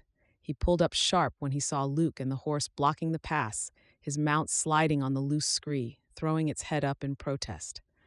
Behind him, Mercer reined in, his horse bumping against Cobb's, and the two men sat their saddles and looked at Luke with the expressions of men who had expected a chase and found a wall. Dawson. Cobb's voice was flat. He was a thin, wiry man with a narrow face and quick eyes, the kind of man who calculated every situation in terms of risk and reward and acted only when the mathematics favored him. Step aside. No. The woman has stolen Mr. Downing's property, a book. We have orders to bring her back. She did not steal a book. The book belongs to a dead woman, and Victor Downing is the reason she is dead. Cobb's eyes narrowed. He sat his horse and absorbed this information with the careful deliberation of a man who understood that words once heard could not be unheard, and that the implications of what Luke had just said went far beyond a recovered book and a runaway bride. Mercer was different.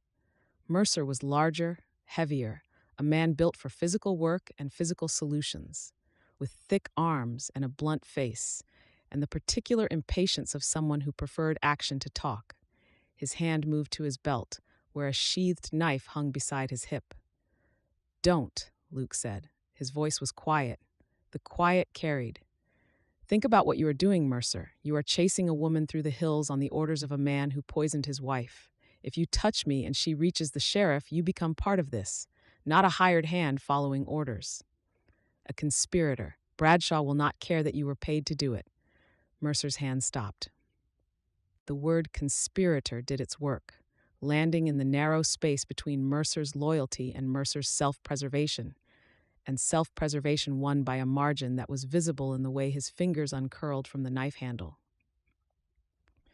"You're a fool, Dawson," Cobb said. He did not dismount. He sat his horse and looked at the pass, looked at Luke, and ran his calculations. The pass was too narrow to ride through with a man and a horse blocking it.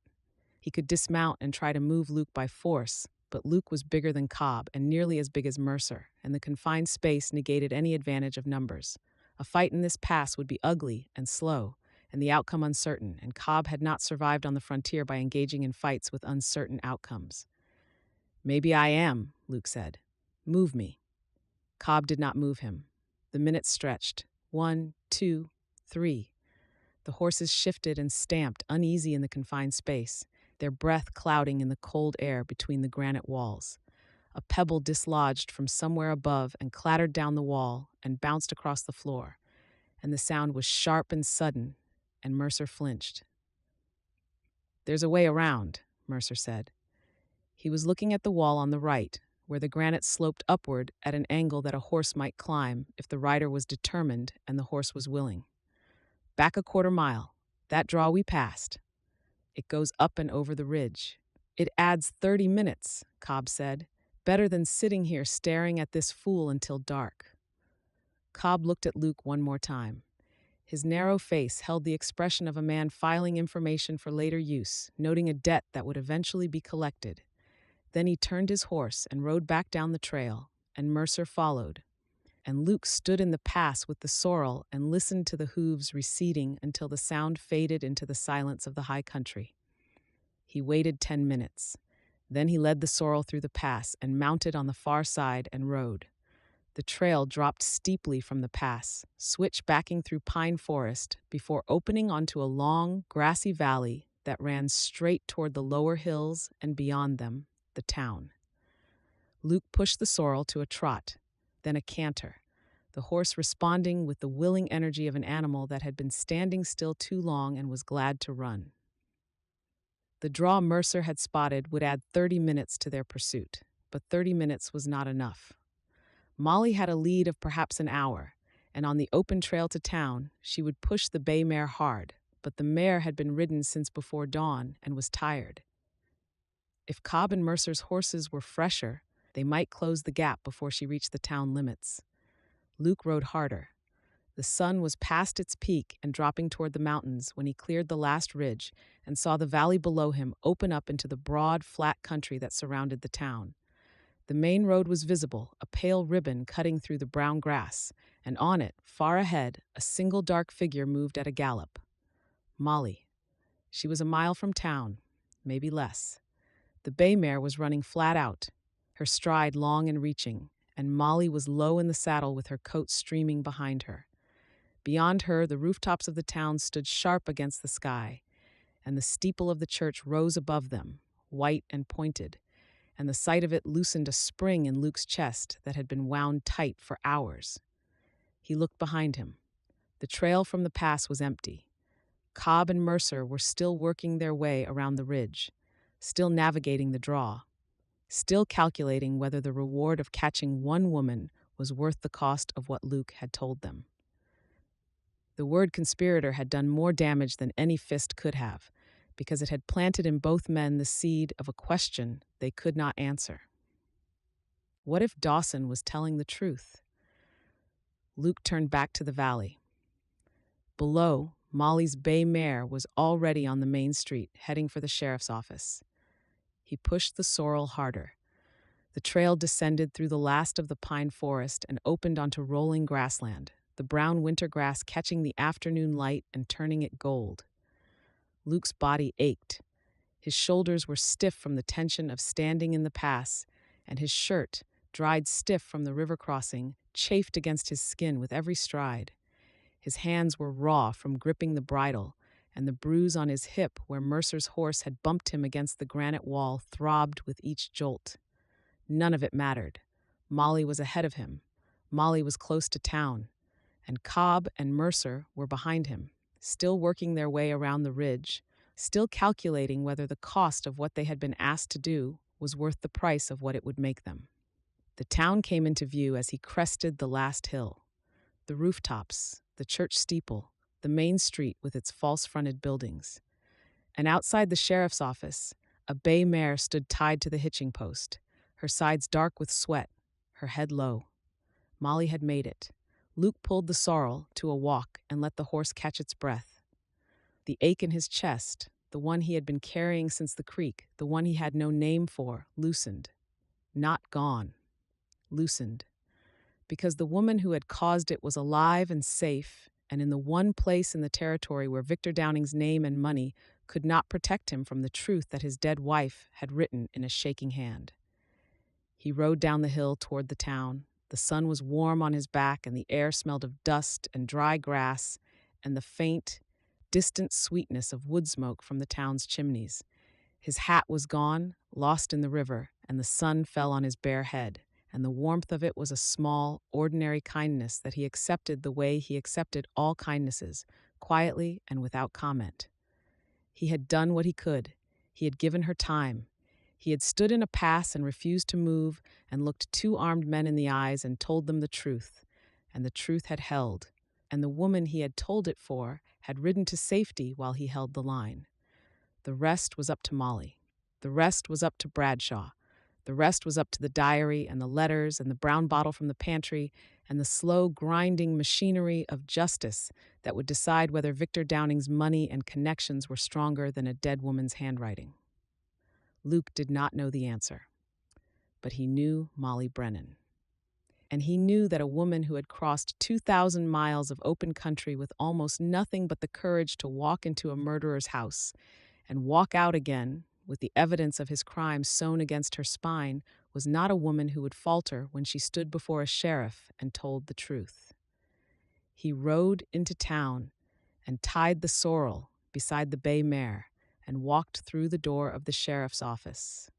And Molly looked up from the chair where she sat with the diary open on the desk and the letters spread before her, and her face when she saw him was the only answer he needed. Chapter 17. The bay mare's hooves hit the main street at a flat gallop, and Molly pulled her up in front of a building with a wooden sign that read Sheriff in faded black letters. Her legs nearly buckled when she hit the ground. She gripped the hitching post and held on, her thighs cramping from hours in the saddle, her hands numb inside her gloves, her coat stiff with dried river water and dust. The street was quiet. A woman sweeping the porch of the boarding house across the road stopped and stared. A man loading sacks into a wagon paused with a sack halfway to the bed and stared. Molly ignored them. She untied the carpet bag from the saddle, clutched it against her chest, and pushed through the door of the sheriff's office. Tom Bradshaw looked up from his desk. He was a solidly built man in his late 40s, with gray at his temples and a thick mustache that needed trimming. His desk was tidy. His gun belt hung from a hook on the wall beside a rack of rifles. A pot-bellied stove stood in the corner, cold, and a calendar on the wall showed a month that was nearly over. He had been writing, a pen in one hand, and he set the pen down and studied the woman who had just burst into his office with the careful attention of a man who had learned that the most important moments of his profession announce themselves with no warning at all. "Ma'am," he said, "sit down." Molly sat. She set the carpet bag on her lap and pressed her hands flat against its top and breathed. Her lungs burned from the ride. Her throat was dry and her lips were cracked, and the taste of dust coated her tongue like ash. "My name is Molly Brennan. I came to this territory 3 weeks ago as a mail-order bride for Victor Downing." She paused. Bradshaw's expression did not change. The name landed. Everyone in the territory would have recognized it. Victor Downing murdered his first wife. Her name was Eleanor. He poisoned her with arsenic over a period of months, and I have the evidence to prove it. Bradshaw sat back in his chair. He looked at Molly, his eyes moving across her face with the deliberate assessment of a man who made his living separating truth from lies, and what he saw there, whatever it was, made him reach for a clean sheet of paper and pick up his pen. "Start at the beginning," he said. She told him all she knew. She began with the advertisement in the Eastern newspaper and the letters that arrived in response. She told him about the beautiful handwriting and the promises of a young rancher with a modest home and a gentle disposition, and about the woman she had arrived to discover was the actual author of those letters.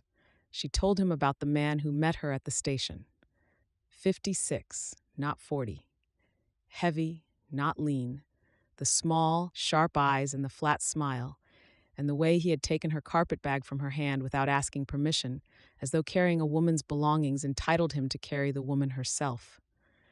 She told him about the ranch, the locked door upstairs that no one would explain, the hands who avoided Victor's eye. Billy, the young stable hand Victor had struck for a gate, the wind blew open, knocked flat with a blow that came without warning and without cause. The order, issued to all hands, that Molly was not to leave the property for any reason. She told him about the key in the tobacco tin. Bradshaw wrote steadily, his pen scratching across the paper in a small, even hand. He did not interrupt. He did not ask her to slow down or repeat herself.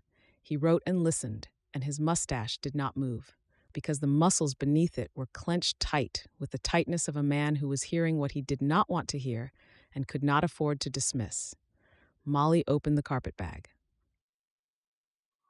She took her sewing scissors from the inner pocket and cut the stitches she had sewn 2 nights ago.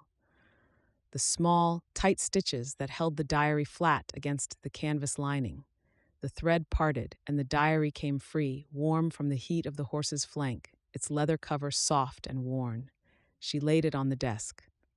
"This is Eleanor Downing's diary. She kept it in a locked room upstairs, a room Victor sealed after her death. The diary describes her symptoms in detail: stomach cramps, hair loss, a metallic taste that never left her tongue, white lines across her fingernails, exhaustion. All of these are consistent with chronic arsenic poisoning." Bradshaw opened the diary. He read the first page, his eyes tracking the elegant, steady handwriting of a woman who had still been well enough to hold a pen without shaking.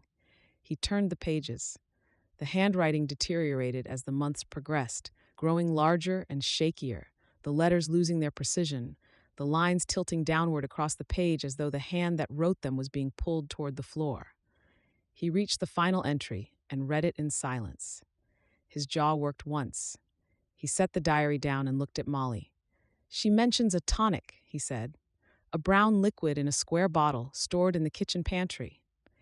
Victor prepared it for her each evening and stood over her while she drank. The bottle is still there. I saw it." Molly reached into the carpet bag and pulled the unsent letters free, one by one, 5 envelopes addressed to Margaret Ashford in Philadelphia, Pennsylvania, sealed and stamped and never sent. She wrote to her cousin, 5 letters. She described her illness, asked for help, begged Margaret to come. Victor intercepted all of them. They were hidden in the back of her bureau drawer. Bradshaw picked up the first letter and opened it. He read it, set it aside, and opened the second. He read all 5. The clock on the wall ticked steadily, measuring the silence, and Molly sat in the chair, pressed her hands together in her lap, and waited for the man behind the desk to decide whether Eleanor Downing's voice was loud enough to hear. The door of the sheriff's office opened, and Clara Fenton walked in. She was pale and trembling, her bonnet askew, her shawl clutched tight around her shoulders. A neighbor had seen Molly ride in and had gone to the schoolhouse where Clara taught, and Clara had come at once, without her coat, without stopping to close the schoolhouse door. "Sheriff Bradshaw," Clara said. Her voice was unsteady, but she did not stop. She crossed the room and stood beside Molly's chair, pressed her hands together, and spoke. "My name is Clara Fenton. I teach at the schoolhouse. 3 years ago, Victor Downing paid me to write letters on his behalf to women who had placed advertisements for mail-order husbands. He paid me $5 a letter. He told me what to write, and I wrote it, and the letters were lies. Every one of them." Bradshaw's pen stopped. He described himself as 40 years old, lean, gentle-mannered, educated. None of that is true. He told the women he was looking for companionship and a partner. What he wanted was a housekeeper he could control. Clara's voice broke, then steadied. "Eleanor was the first. She came years before Miss Brennan. She was kind and educated, and she did not deserve what happened to her. I wrote the letters that brought her here, and I have carried the guilt of it every day since she died." "You wrote the letters," Bradshaw said. "It was not a question. Yes, I have copies.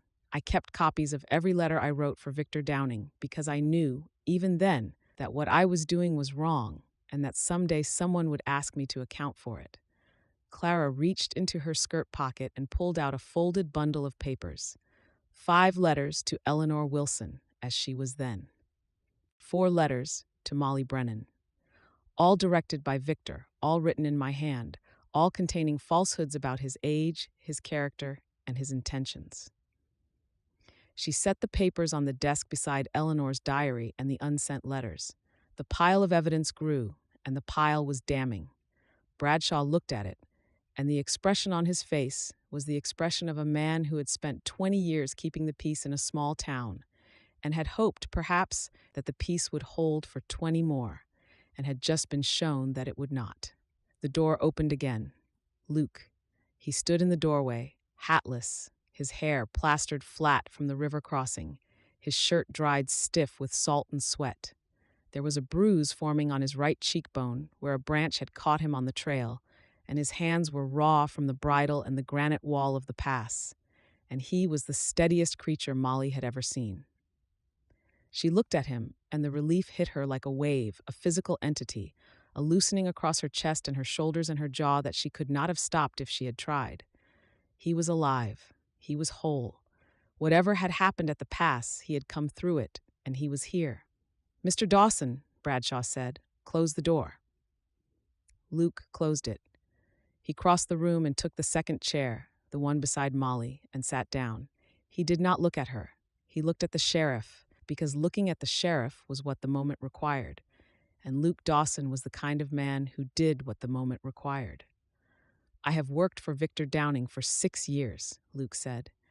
"In that time, I watched him control every person on his property through fear and intimidation. I watched his first wife sicken and die of what he told everyone was consumption, and I accepted his explanation because I did not want to believe the alternative. Miss Brennan found the truth. She found Eleanor's diary and the evidence of what Victor did, and I helped her bring it here because it was the right thing to do and because waiting any longer would have put her life in danger." "He sent men after you?" Bradshaw asked. "Two, Cobb and Mercer. They are an hour behind us, maybe less. I held them at a narrow pass in the hills long enough for Miss Brennan to reach town." Luke paused. "They will come here. They may try to take Miss Brennan back by force. I do not think Cobb has the stomach for it, but Mercer follows orders." Bradshaw stood. He walked to the wall and took down his gun belt and buckled it around his waist. He opened the door of the back room where the cells were and called out to a man Molly could not see. "Jenkins, get Hayes and Morrison. I want 3 deputies ready to ride within the hour." He turned back to the room. "I am going to ride out to the Downing ranch and arrest Victor Downing on suspicion of the murder of Eleanor Downing. Miss Brennan, Mr. Dawson, you will stay here in town. Clara, you as well. I will ask the pastor to open the church for you. You are under my protection until this matter is resolved." Molly looked at the desk. The diary lay open to a page near the end. Eleanor's shaking handwriting filling the lined paper in uneven rows. The unsent letters lay beside it. Clara's copies of the fraudulent courtship letters lay in their folded bundle. All of it together, the testimony of a dead woman and the confession of a living one, and the evidence of a man who had built his empire on silence and control. "Sheriff," Molly said, "the bottle is in the pantry, 3rd shelf from the top, behind the flower. Brown glass, square shape, no label. If he has not already destroyed it, it will confirm what Eleanor wrote." Bradshaw nodded once. Then he opened the door and walked into the afternoon sun, and his boots sounded on the wooden boardwalk, steady and purposeful. The boots of a man who had been given the truth and was walking toward it. Chapter 18. The news came the next morning. Molly was sitting in Clara's kitchen, her hands wrapped around a cup of coffee that had gone cold an hour ago when she heard horses on the main street. Several horses, moving at a walk, the tired, heavy tread of animals that had been ridden hard and ridden far. She went to the window. Sheriff Bradshaw rode at the front of the column, his gray hat pulled low against the morning sun, his face set in the particular expression of a man who has done his duty and found it insufficient. Behind him rode his 3 deputies, their horses lathered and dusty, and behind them rode old Pete on a brown mare, his head down, his shoulders rounded with the posture of a man whose world had collapsed around him and has not yet decided what shape the new one will take.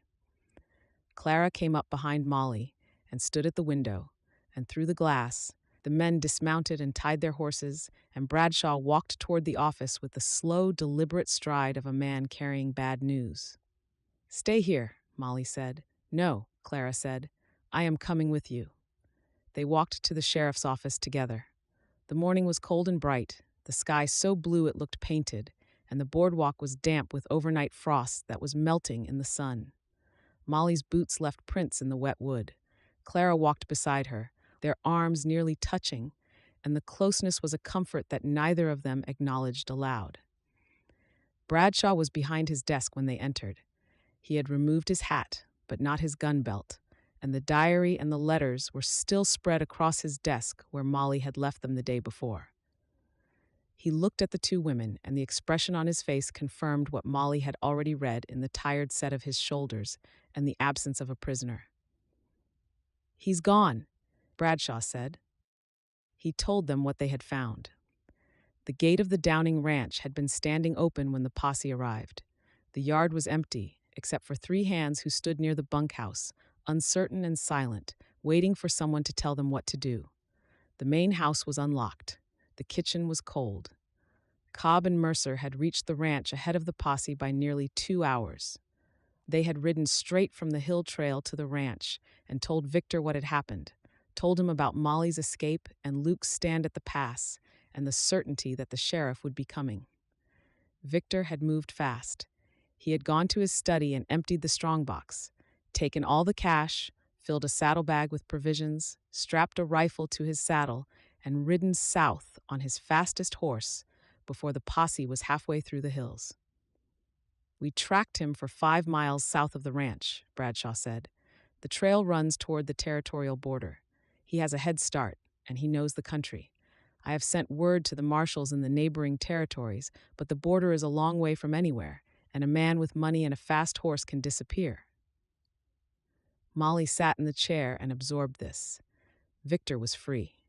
Victor, who had poisoned Eleanor drop by drop over months, who had stood over her while she drank, who had locked her room after her death and preserved her belongings like a trophy, was riding south with a saddlebag full of cash and a head start that the law could not close. The anger was cold and clean, and it settled behind her breastbone and stayed. Not the hot, blinding anger of injustice. The cold, steady anger of a woman who had done everything right and still been cheated of the ending she deserved. The ending Eleanor deserved. The ending that should have been a man in handcuffs sitting in the cell behind Bradshaw's desk. "What about the ranch?" she asked. "The ranch is being secured as evidence. I have deputies posted. No one enters or leaves without my say-so." Bradshaw opened his desk drawer and set a brown glass bottle on the desk. Square. No label, half full of dark liquid. "I found this in the pantry, third shelf behind the flour, exactly where you said it would be." Molly stared at the bottle. She had not expected to see it again. She had left it on the shelf in the dim pantry while Eleanor's diary entries burned behind her eyes, but the memory of its contents was sharp, and the sight of it on the sheriff's desk, sealed with wax and tagged with a paper label in Bradshaw's careful handwriting, made the anger in her chest sharpen. "I broke down the door to the upstairs room," Bradshaw continued. "The one you described. The dresses still hanging in the wardrobe. The hairbrush on the vanity with strands of dark hair still caught in the bristles. The bed made up as though someone were expected to return." He paused. His mustache moved, a twitch that might have been disgust or might have been grief. "I have been a lawman for 20 years, Miss Brennan. I have seen men commit terrible acts against other men, and I have made my peace with most of it, but I have not seen anything like that room." The interviews came next. Bradshaw had brought old Pete back to town to give a formal statement, and old Pete sat in the second chair and told the truth in the halting, reluctant voice of a man who had spent years looking away and was now being asked to look directly at what he had avoided. He told Bradshaw about Eleanor's decline, how she had arrived at the ranch healthy and strong, a woman who worked in the garden and rode her horse and kept the house with energy and care, how she had begun to sicken within months of the wedding, slowly at first, then faster, until she could barely climb the stairs, how Victor had told everyone it was consumption and had brought a doctor from the next county who had confirmed the diagnosis, a doctor who, Pete now suspected, owed Victor money or favors or both. He told Bradshaw about Victor's temper, the way he controlled the hands through a combination of good wages and unpredictable violence, so that no man knew from one day to the next whether he would be paid or struck. The way he monitored every conversation, every movement, every letter that came and went from the ranch. The way he had treated Molly, the restrictions on her movement, the threats, the forced wedding. "I should have spoken up," old Pete said. His hands were knotted together in his lap. "I knew all was not right. We all knew. But Victor pays well, and speaking up means losing your job, and losing your job out here means going hungry. So we stayed quiet, every one of us." Bradshaw wrote it all down. He wrote steadily, without comment, filling page after page in his careful hand. When Pete was finished, Bradshaw read the statement back to him, and Pete signed it with an X, because Pete had never learned to write his name, and the X was shaky and small on the bottom of the page. The warrant was issued that afternoon. Molly stood in the sheriff's office as Bradshaw wrote it out, the formal, legal language of a document that would follow Victor Downing across territorial lines and into every town and settlement where law still held. Murder, fraud, assault. The charges filled half a page. "I am sending copies to every sheriff and marshal between here and the Mexican border," Bradshaw said. "His description will be posted. His name will be known." He looked at Molly. "I cannot promise you that he will be caught.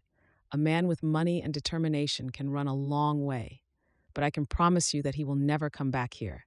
His ranch is seized. His name is poison. Whatever he built is gone." Molly looked at the warrant. Percent. Victor's name was written in Bradshaw's careful hand, the letters black and clear against the pale paper, and beneath the name were the charges. And beneath the charges was the signature of a man who had listened to the truth and acted on it, and that would be enough, even if it was not everything. "What about Eleanor's family?" Molly asked. "She had a cousin in Philadelphia, Margaret Ashford." The letters she tried to send were addressed to her. "I will write to Miss Ashford personally. She has a right to know what happened to her cousin, and she may have a legal claim to Eleanor's share of the estate." Bradshaw paused. "The ranch, the cattle, the land, all of it will be tied up in courts for months, maybe years. But the legal machinery is in motion. Victor Downing's world has collapsed, Miss Brennan. Whatever he took with him on that horse, it is all he will ever have again." Molly nodded. She picked up the diary from the desk and held it against her chest, the leather cover warm against her palms. Eleanor's voice was in this book. Eleanor's truth. It had taken 2 years, and a stranger from the East, and a quiet man at a corral, and a schoolteacher who wrote lies for $5. But the truth had come out. Not perfectly, not completely. Victor was free, and Eleanor was dead, and the ending was not the one that justice deserved. But the silence was broken. The locked door was open. The story had been told to a man who believed it and was acting on it, and that was more than Eleanor had ever had. "Thank you, Sheriff," Molly said. Bradshaw looked at her from behind his desk, his careful eyes holding both respect and regret, the look of a man who has done his job and found it wanting. "You are a brave woman, Miss Brennan. What you did took more courage than most men I know possess. If there is anything this office can do for you, now or in the future, you come to me." Molly walked out of the sheriff's office and into the afternoon sun. Clara was waiting on the boardwalk, her arms crossed against the cold, her face pale but steady. The two women looked at each other. "He ran," Molly said. "I heard." They stood together on the boardwalk, and the sun was warm, and the town was quiet. And somewhere to the south, a man was riding hard for the border with the wreckage of his life in a saddlebag. Molly looked at the mountains and breathed the cold, clean air and let the anger settle and shift into a different shape. Not peace, not yet, but the beginning of it. The first, tentative movement toward a life that was hers, built on truth instead of lies, earned instead of stolen, chosen instead of arranged. She had come to Montana in a borrowed dress, with $43 and a dead man's memory. She was still here, and she was free. Chapter 19. The land was good. 160 acres of grass and sage, sloping gently toward a creek that ran clear and cold through a stand of cottonwoods. The soil was dark where the water touched it, rich enough to grow a garden if someone had the patience to work it. The grass was thick enough for cattle, not a large herd, but enough to start. The mountains rose to the west, and in the mornings the light came over them and turned the whole valley gold. In the evenings, the shadows grew long across the grass, and the air smelled of pine and dust and the particular sweetness of open country that has not been fenced. Luke had filed the claim at the land office in town, standing in line behind 2 miners and a shopkeeper's son, and the clerk had written his name in the ledger, stamped the paper, and handed it to him, and Luke had walked out of the office, holding the deed to 160 acres that were his, not Victor's, not anyone's, his. The word sat differently in his mouth now. It had weight and texture, and the particular taste of what was earned rather than given. He started building the cabin on a Tuesday. The spot he chose was on a slight rise above the creek, high enough to stay dry in spring flood, low enough that the cottonwoods broke the wind. He felled timber from the hillside above the property, dragging the logs downhill with the sorrel gelding, who moved differently now, as if the work had changed, that the urgency of the flight through the hills had given way to something slower and steadier and more permanent. The framing went up in 3 days. Luke worked from dawn to dark, stripping bark and notching joints and fitting the logs together with the methodical patience of a man who had spent 6 years building fences and barns for another man's benefit and was now building for himself. His hands were raw and blistered by the 2nd day, and by the 3rd the blisters had broken, and the skin beneath had begun to toughen, and the cabin walls were waist-high, and the shape of the rooms was visible, small and plain and his. Molly was staying with Clara. This arrangement had been Clara's idea, offered the day after Victor's flight, with the particular insistence of a woman who understood that guilt could not be paid off with a single confession, but required an ongoing currency of action. Clara had a spare room behind the schoolhouse, small but clean, and she had given it to Molly with fresh linens and a stack of books, and the quiet statement that Molly could stay as long as she needed and that Clara would hear no argument on the subject. Luke saw Molly in town most days. She came to the general store for supplies or walked past the land office on her way to the school, where Clara had arranged for her to serve as assistant teacher. The position paid modestly, but it was honest work, and Molly had taken to it with the steady energy of a woman who had been told for years that her education was wasted and was discovering day by day that it was not. He kept his distance, the way he always had, but the changes in her were impossible to miss. The fear was gone from her eyes. The careful, measured steps had relaxed into the natural stride of a woman who was no longer mapping the sounds of her house or calculating the distance between herself and the nearest door. Her voice had changed too, growing warmer, steadier. The voice of a woman who was learning to speak without first weighing every word for the danger it might carry. The town had been good to them both. A rancher named Henshaw, a gruff, thick-armed man who spoke little and meant every word, donated fence posts when he heard that Luke was building on the creek land. The general store extended credit without being asked. The pastor's wife brought preserves and a fruit cake and a blanket she had quilted herself, and she left them on the cabin's half-built porch with a note that said, "Welcome home." No more than that, because the women of the frontier understood that kindness did not require explanation. These were not grand gestures. They were small, practical acts, offered without ceremony or obligation, the quiet currency of a community that had learned the truth about the man who had owned the largest ranch in the territory and had decided, collectively and without discussion, that the people who had exposed him deserved to be helped. Luke accepted the help the way he accepted all kindnesses, quietly, with a nod and a word of thanks and the understanding that the debt would be repaid in kind, over years, in the slow accumulation of favors given and received that bound a community together. The cabin was finished in 2 weeks. It was small, one main room with a fireplace Luke had built from creek stone, the mortar mixed by hand and spread with a trowel borrowed from the blacksmith, a kitchen alcove with a cast-iron stove he had bought secondhand from the general store, a sleeping loft reached by a ladder he had built from pine, a porch that faced east toward the sunrise and the valley and the creek. He stood on the porch on the evening the last board was nailed and looked at what he had built. The cabin was rough and plain. The walls were solid but unfinished. The floor was bare boards that would need sanding. The windows had glass but no curtains. It was, by any standard, a modest thing, a single man's dwelling on a bare piece of land with nothing on it but grass and trees and a creek. But it was his. Every nail, every board, every stone in the fireplace had been placed by his hands, and the cabin stood because he had built it, and it would stand as long as the timber held and the stone held, and both would hold for years. He sat on the porch step, took off his hat, and let the evening air cool his face. The sun was going down behind the mountains, painting the sky in bands of orange and red and the deep, clear blue that came just before dark. The creek murmured through the cottonwoods. A hawk circled above the valley, hunting the last light. Luke sat and breathed and waited, because waiting he knew how to do, and what he was waiting for was walking down the road from town.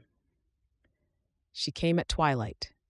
He saw her before she saw him, a figure on the road with a shawl over her shoulders and her bonnet in her hand, walking with the easy, unhurried stride of a woman who was going somewhere she wanted to be. She stopped at the gate, which was not a gate yet, just 2 posts with no rail between them, and she looked at the cabin and the porch and the man sitting on the step. "You finished it," she said. "Finished the building. The inside needs work." He stood. He held his hat in both hands, the way he always held it when he was standing near her, because holding the hat gave his hands something to do besides reach for hers. "Would you like to see?" She walked through the unfinished gate and across the yard and up the porch steps. He opened the door, and she stepped inside and looked at the room. The fireplace, the stove, the bare windows, the loft above. She turned in a slow circle, taking it in, and the light from the setting sun came through the west window and caught her face. And her face was quiet and open and beautiful in the way that quiet grace is beautiful, without effort, without display. "It's good," she said. "It's honest. That's what I wanted it to be." She stepped onto the porch again, leaned against the rail, and looked at the valley. The sky was deepening. The first stars were appearing above the mountains, faint and sharp, and the creek was a dark line through the trees, catching the last light and throwing it back in scattered fragments. Luke stood beside her, not touching, close enough that he could feel the warmth of her arm through the space between them, and the space was small, and the warmth was the most important thing in the world. "Molly?" His voice was quiet. The quiet of a man who has rehearsed something 100 times and is now saying it for real, and the rehearsal was not at all like the doing, because the doing involved her face and her eyes and the possibility that she would say no. "I would like to ask you a question." She turned to look at him. Her eyes in the twilight were dark and steady, and they held no fear. None at all. The fear was gone, and Luke did not have a word for what had replaced it, which was between patience and hope, and the particular courage of a woman who has survived the worst and is willing to try again. "I would like to court you," he said. "Properly. Honest letters if you want them, though I am a poor hand with a pen. Honest words, which I am better at, though I do not have many of them, and as much time as you need. A month, a year. However long it takes for you to be sure." She looked at him. The silence lasted 3 heartbeats, 4, 5, and in those heartbeats the evening deepened around them, and the stars brightened, and the creek ran on through the trees, patient and indifferent, the way water has always run, carrying whatever is given to it toward whatever comes next. Molly smiled. It was the first real smile Luke had seen from her. Not the careful, guarded expression she had worn at the ranch, the smile that stopped at the surface and went no deeper. This smile started in her eyes and moved to her mouth and transformed her whole face, and it was warm and open and undefended, and it was the most beautiful thing Luke Dawson had ever seen. "Yes," she said, "I would like that."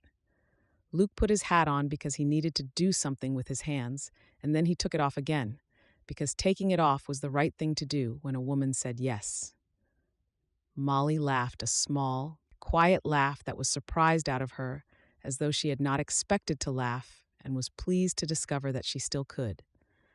They stood on the porch of a half-finished cabin on 160 acres of good land with a creek running through it, and the stars came out above them, one by one, and the valley was dark and quiet and full of promise. And Luke Dawson, who had spent 6 years doing the right deeds quietly, had finally done the biggest right deed of all, and the woman beside him had said yes. Chapter 20. 2 years later. The morning light came through the kitchen window and fell across the table where Molly sat with a cup of tea and a blank sheet of paper, and the particular contentment of a woman who has work to do and time to do it. The kitchen was small. Luke had built it as an extension of the main cabin the previous fall, adding a proper room with a stove, a counter, and shelves for the dishes and jars that had accumulated over 2 years of living. The shelves were full.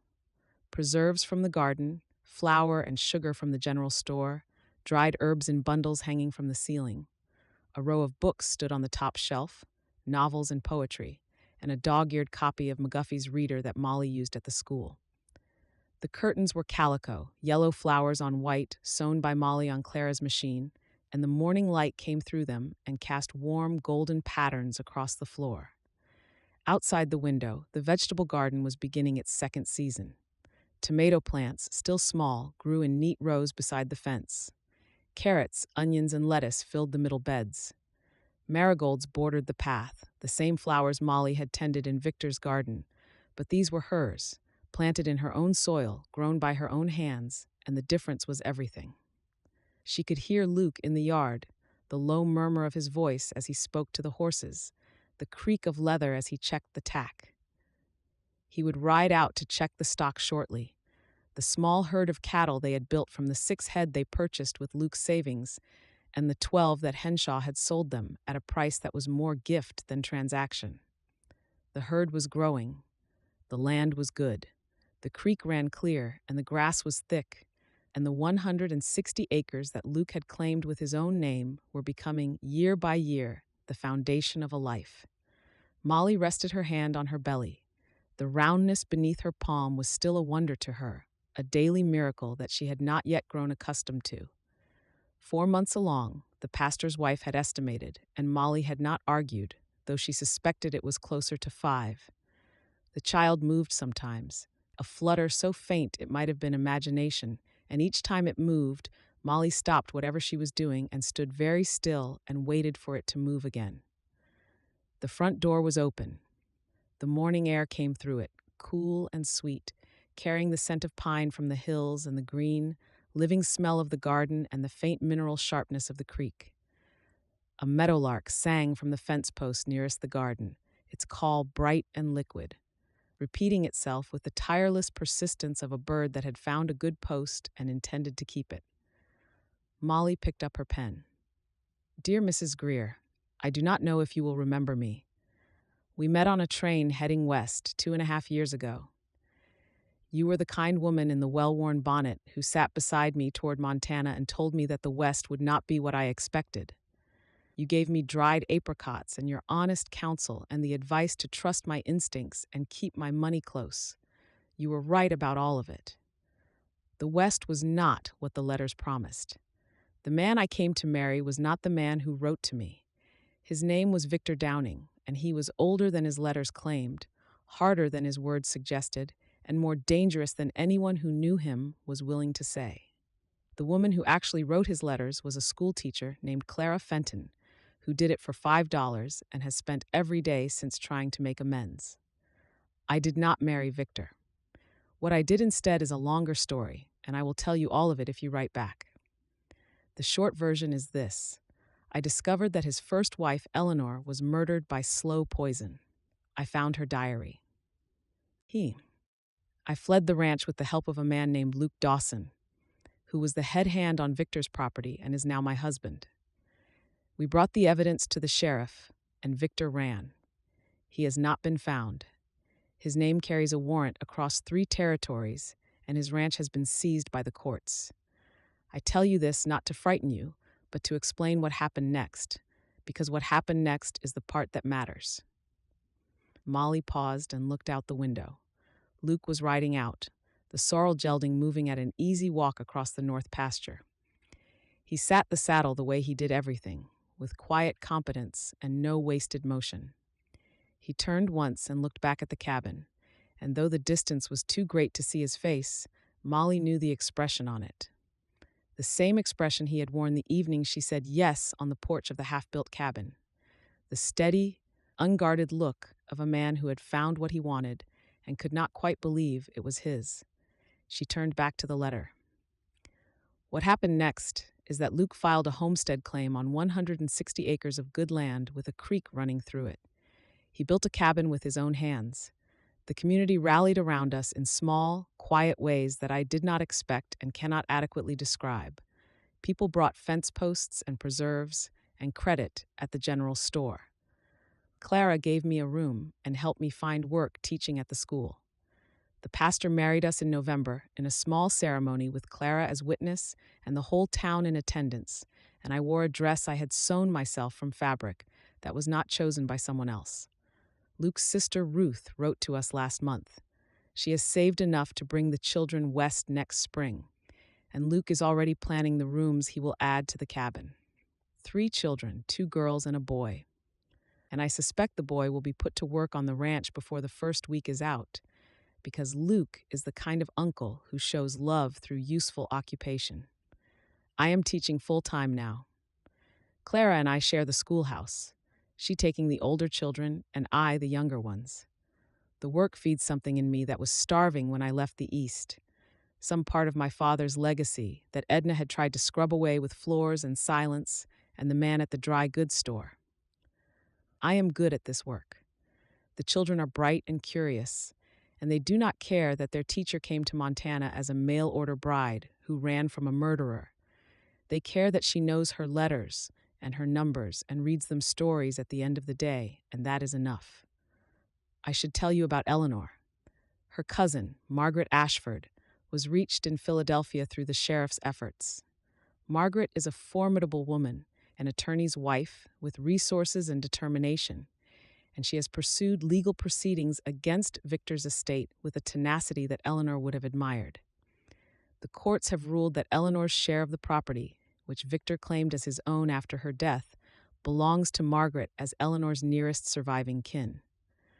The ruling is being appealed because rulings always are, but Margaret's lawyers are confident. Eleanor's story has been told. Her diary has been read by judges and lawyers and a court reporter who cried while transcribing it. Her truth is on record, and no amount of legal maneuvering can remove it. Victor Downing has never been found.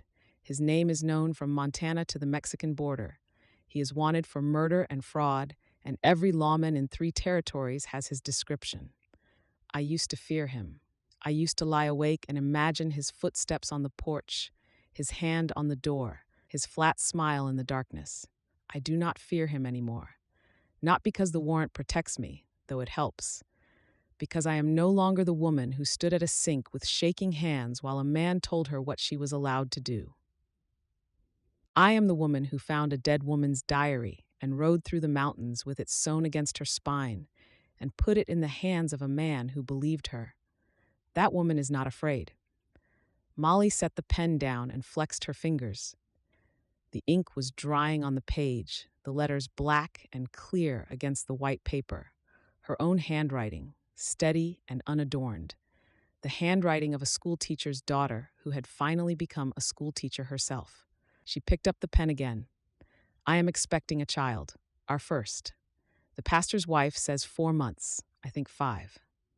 Luke, who is a man of few words and large actions, built a cradle last week from pine that he milled himself, and when I found it in the corner of the bedroom with a blanket folded inside it, he looked at me and said nothing, because Luke says the most important words without speaking, and the cradle said everything. The West was not what the letters promised Mrs. Greer. It was harder than any letter could describe, and more dangerous than any advertisement would admit.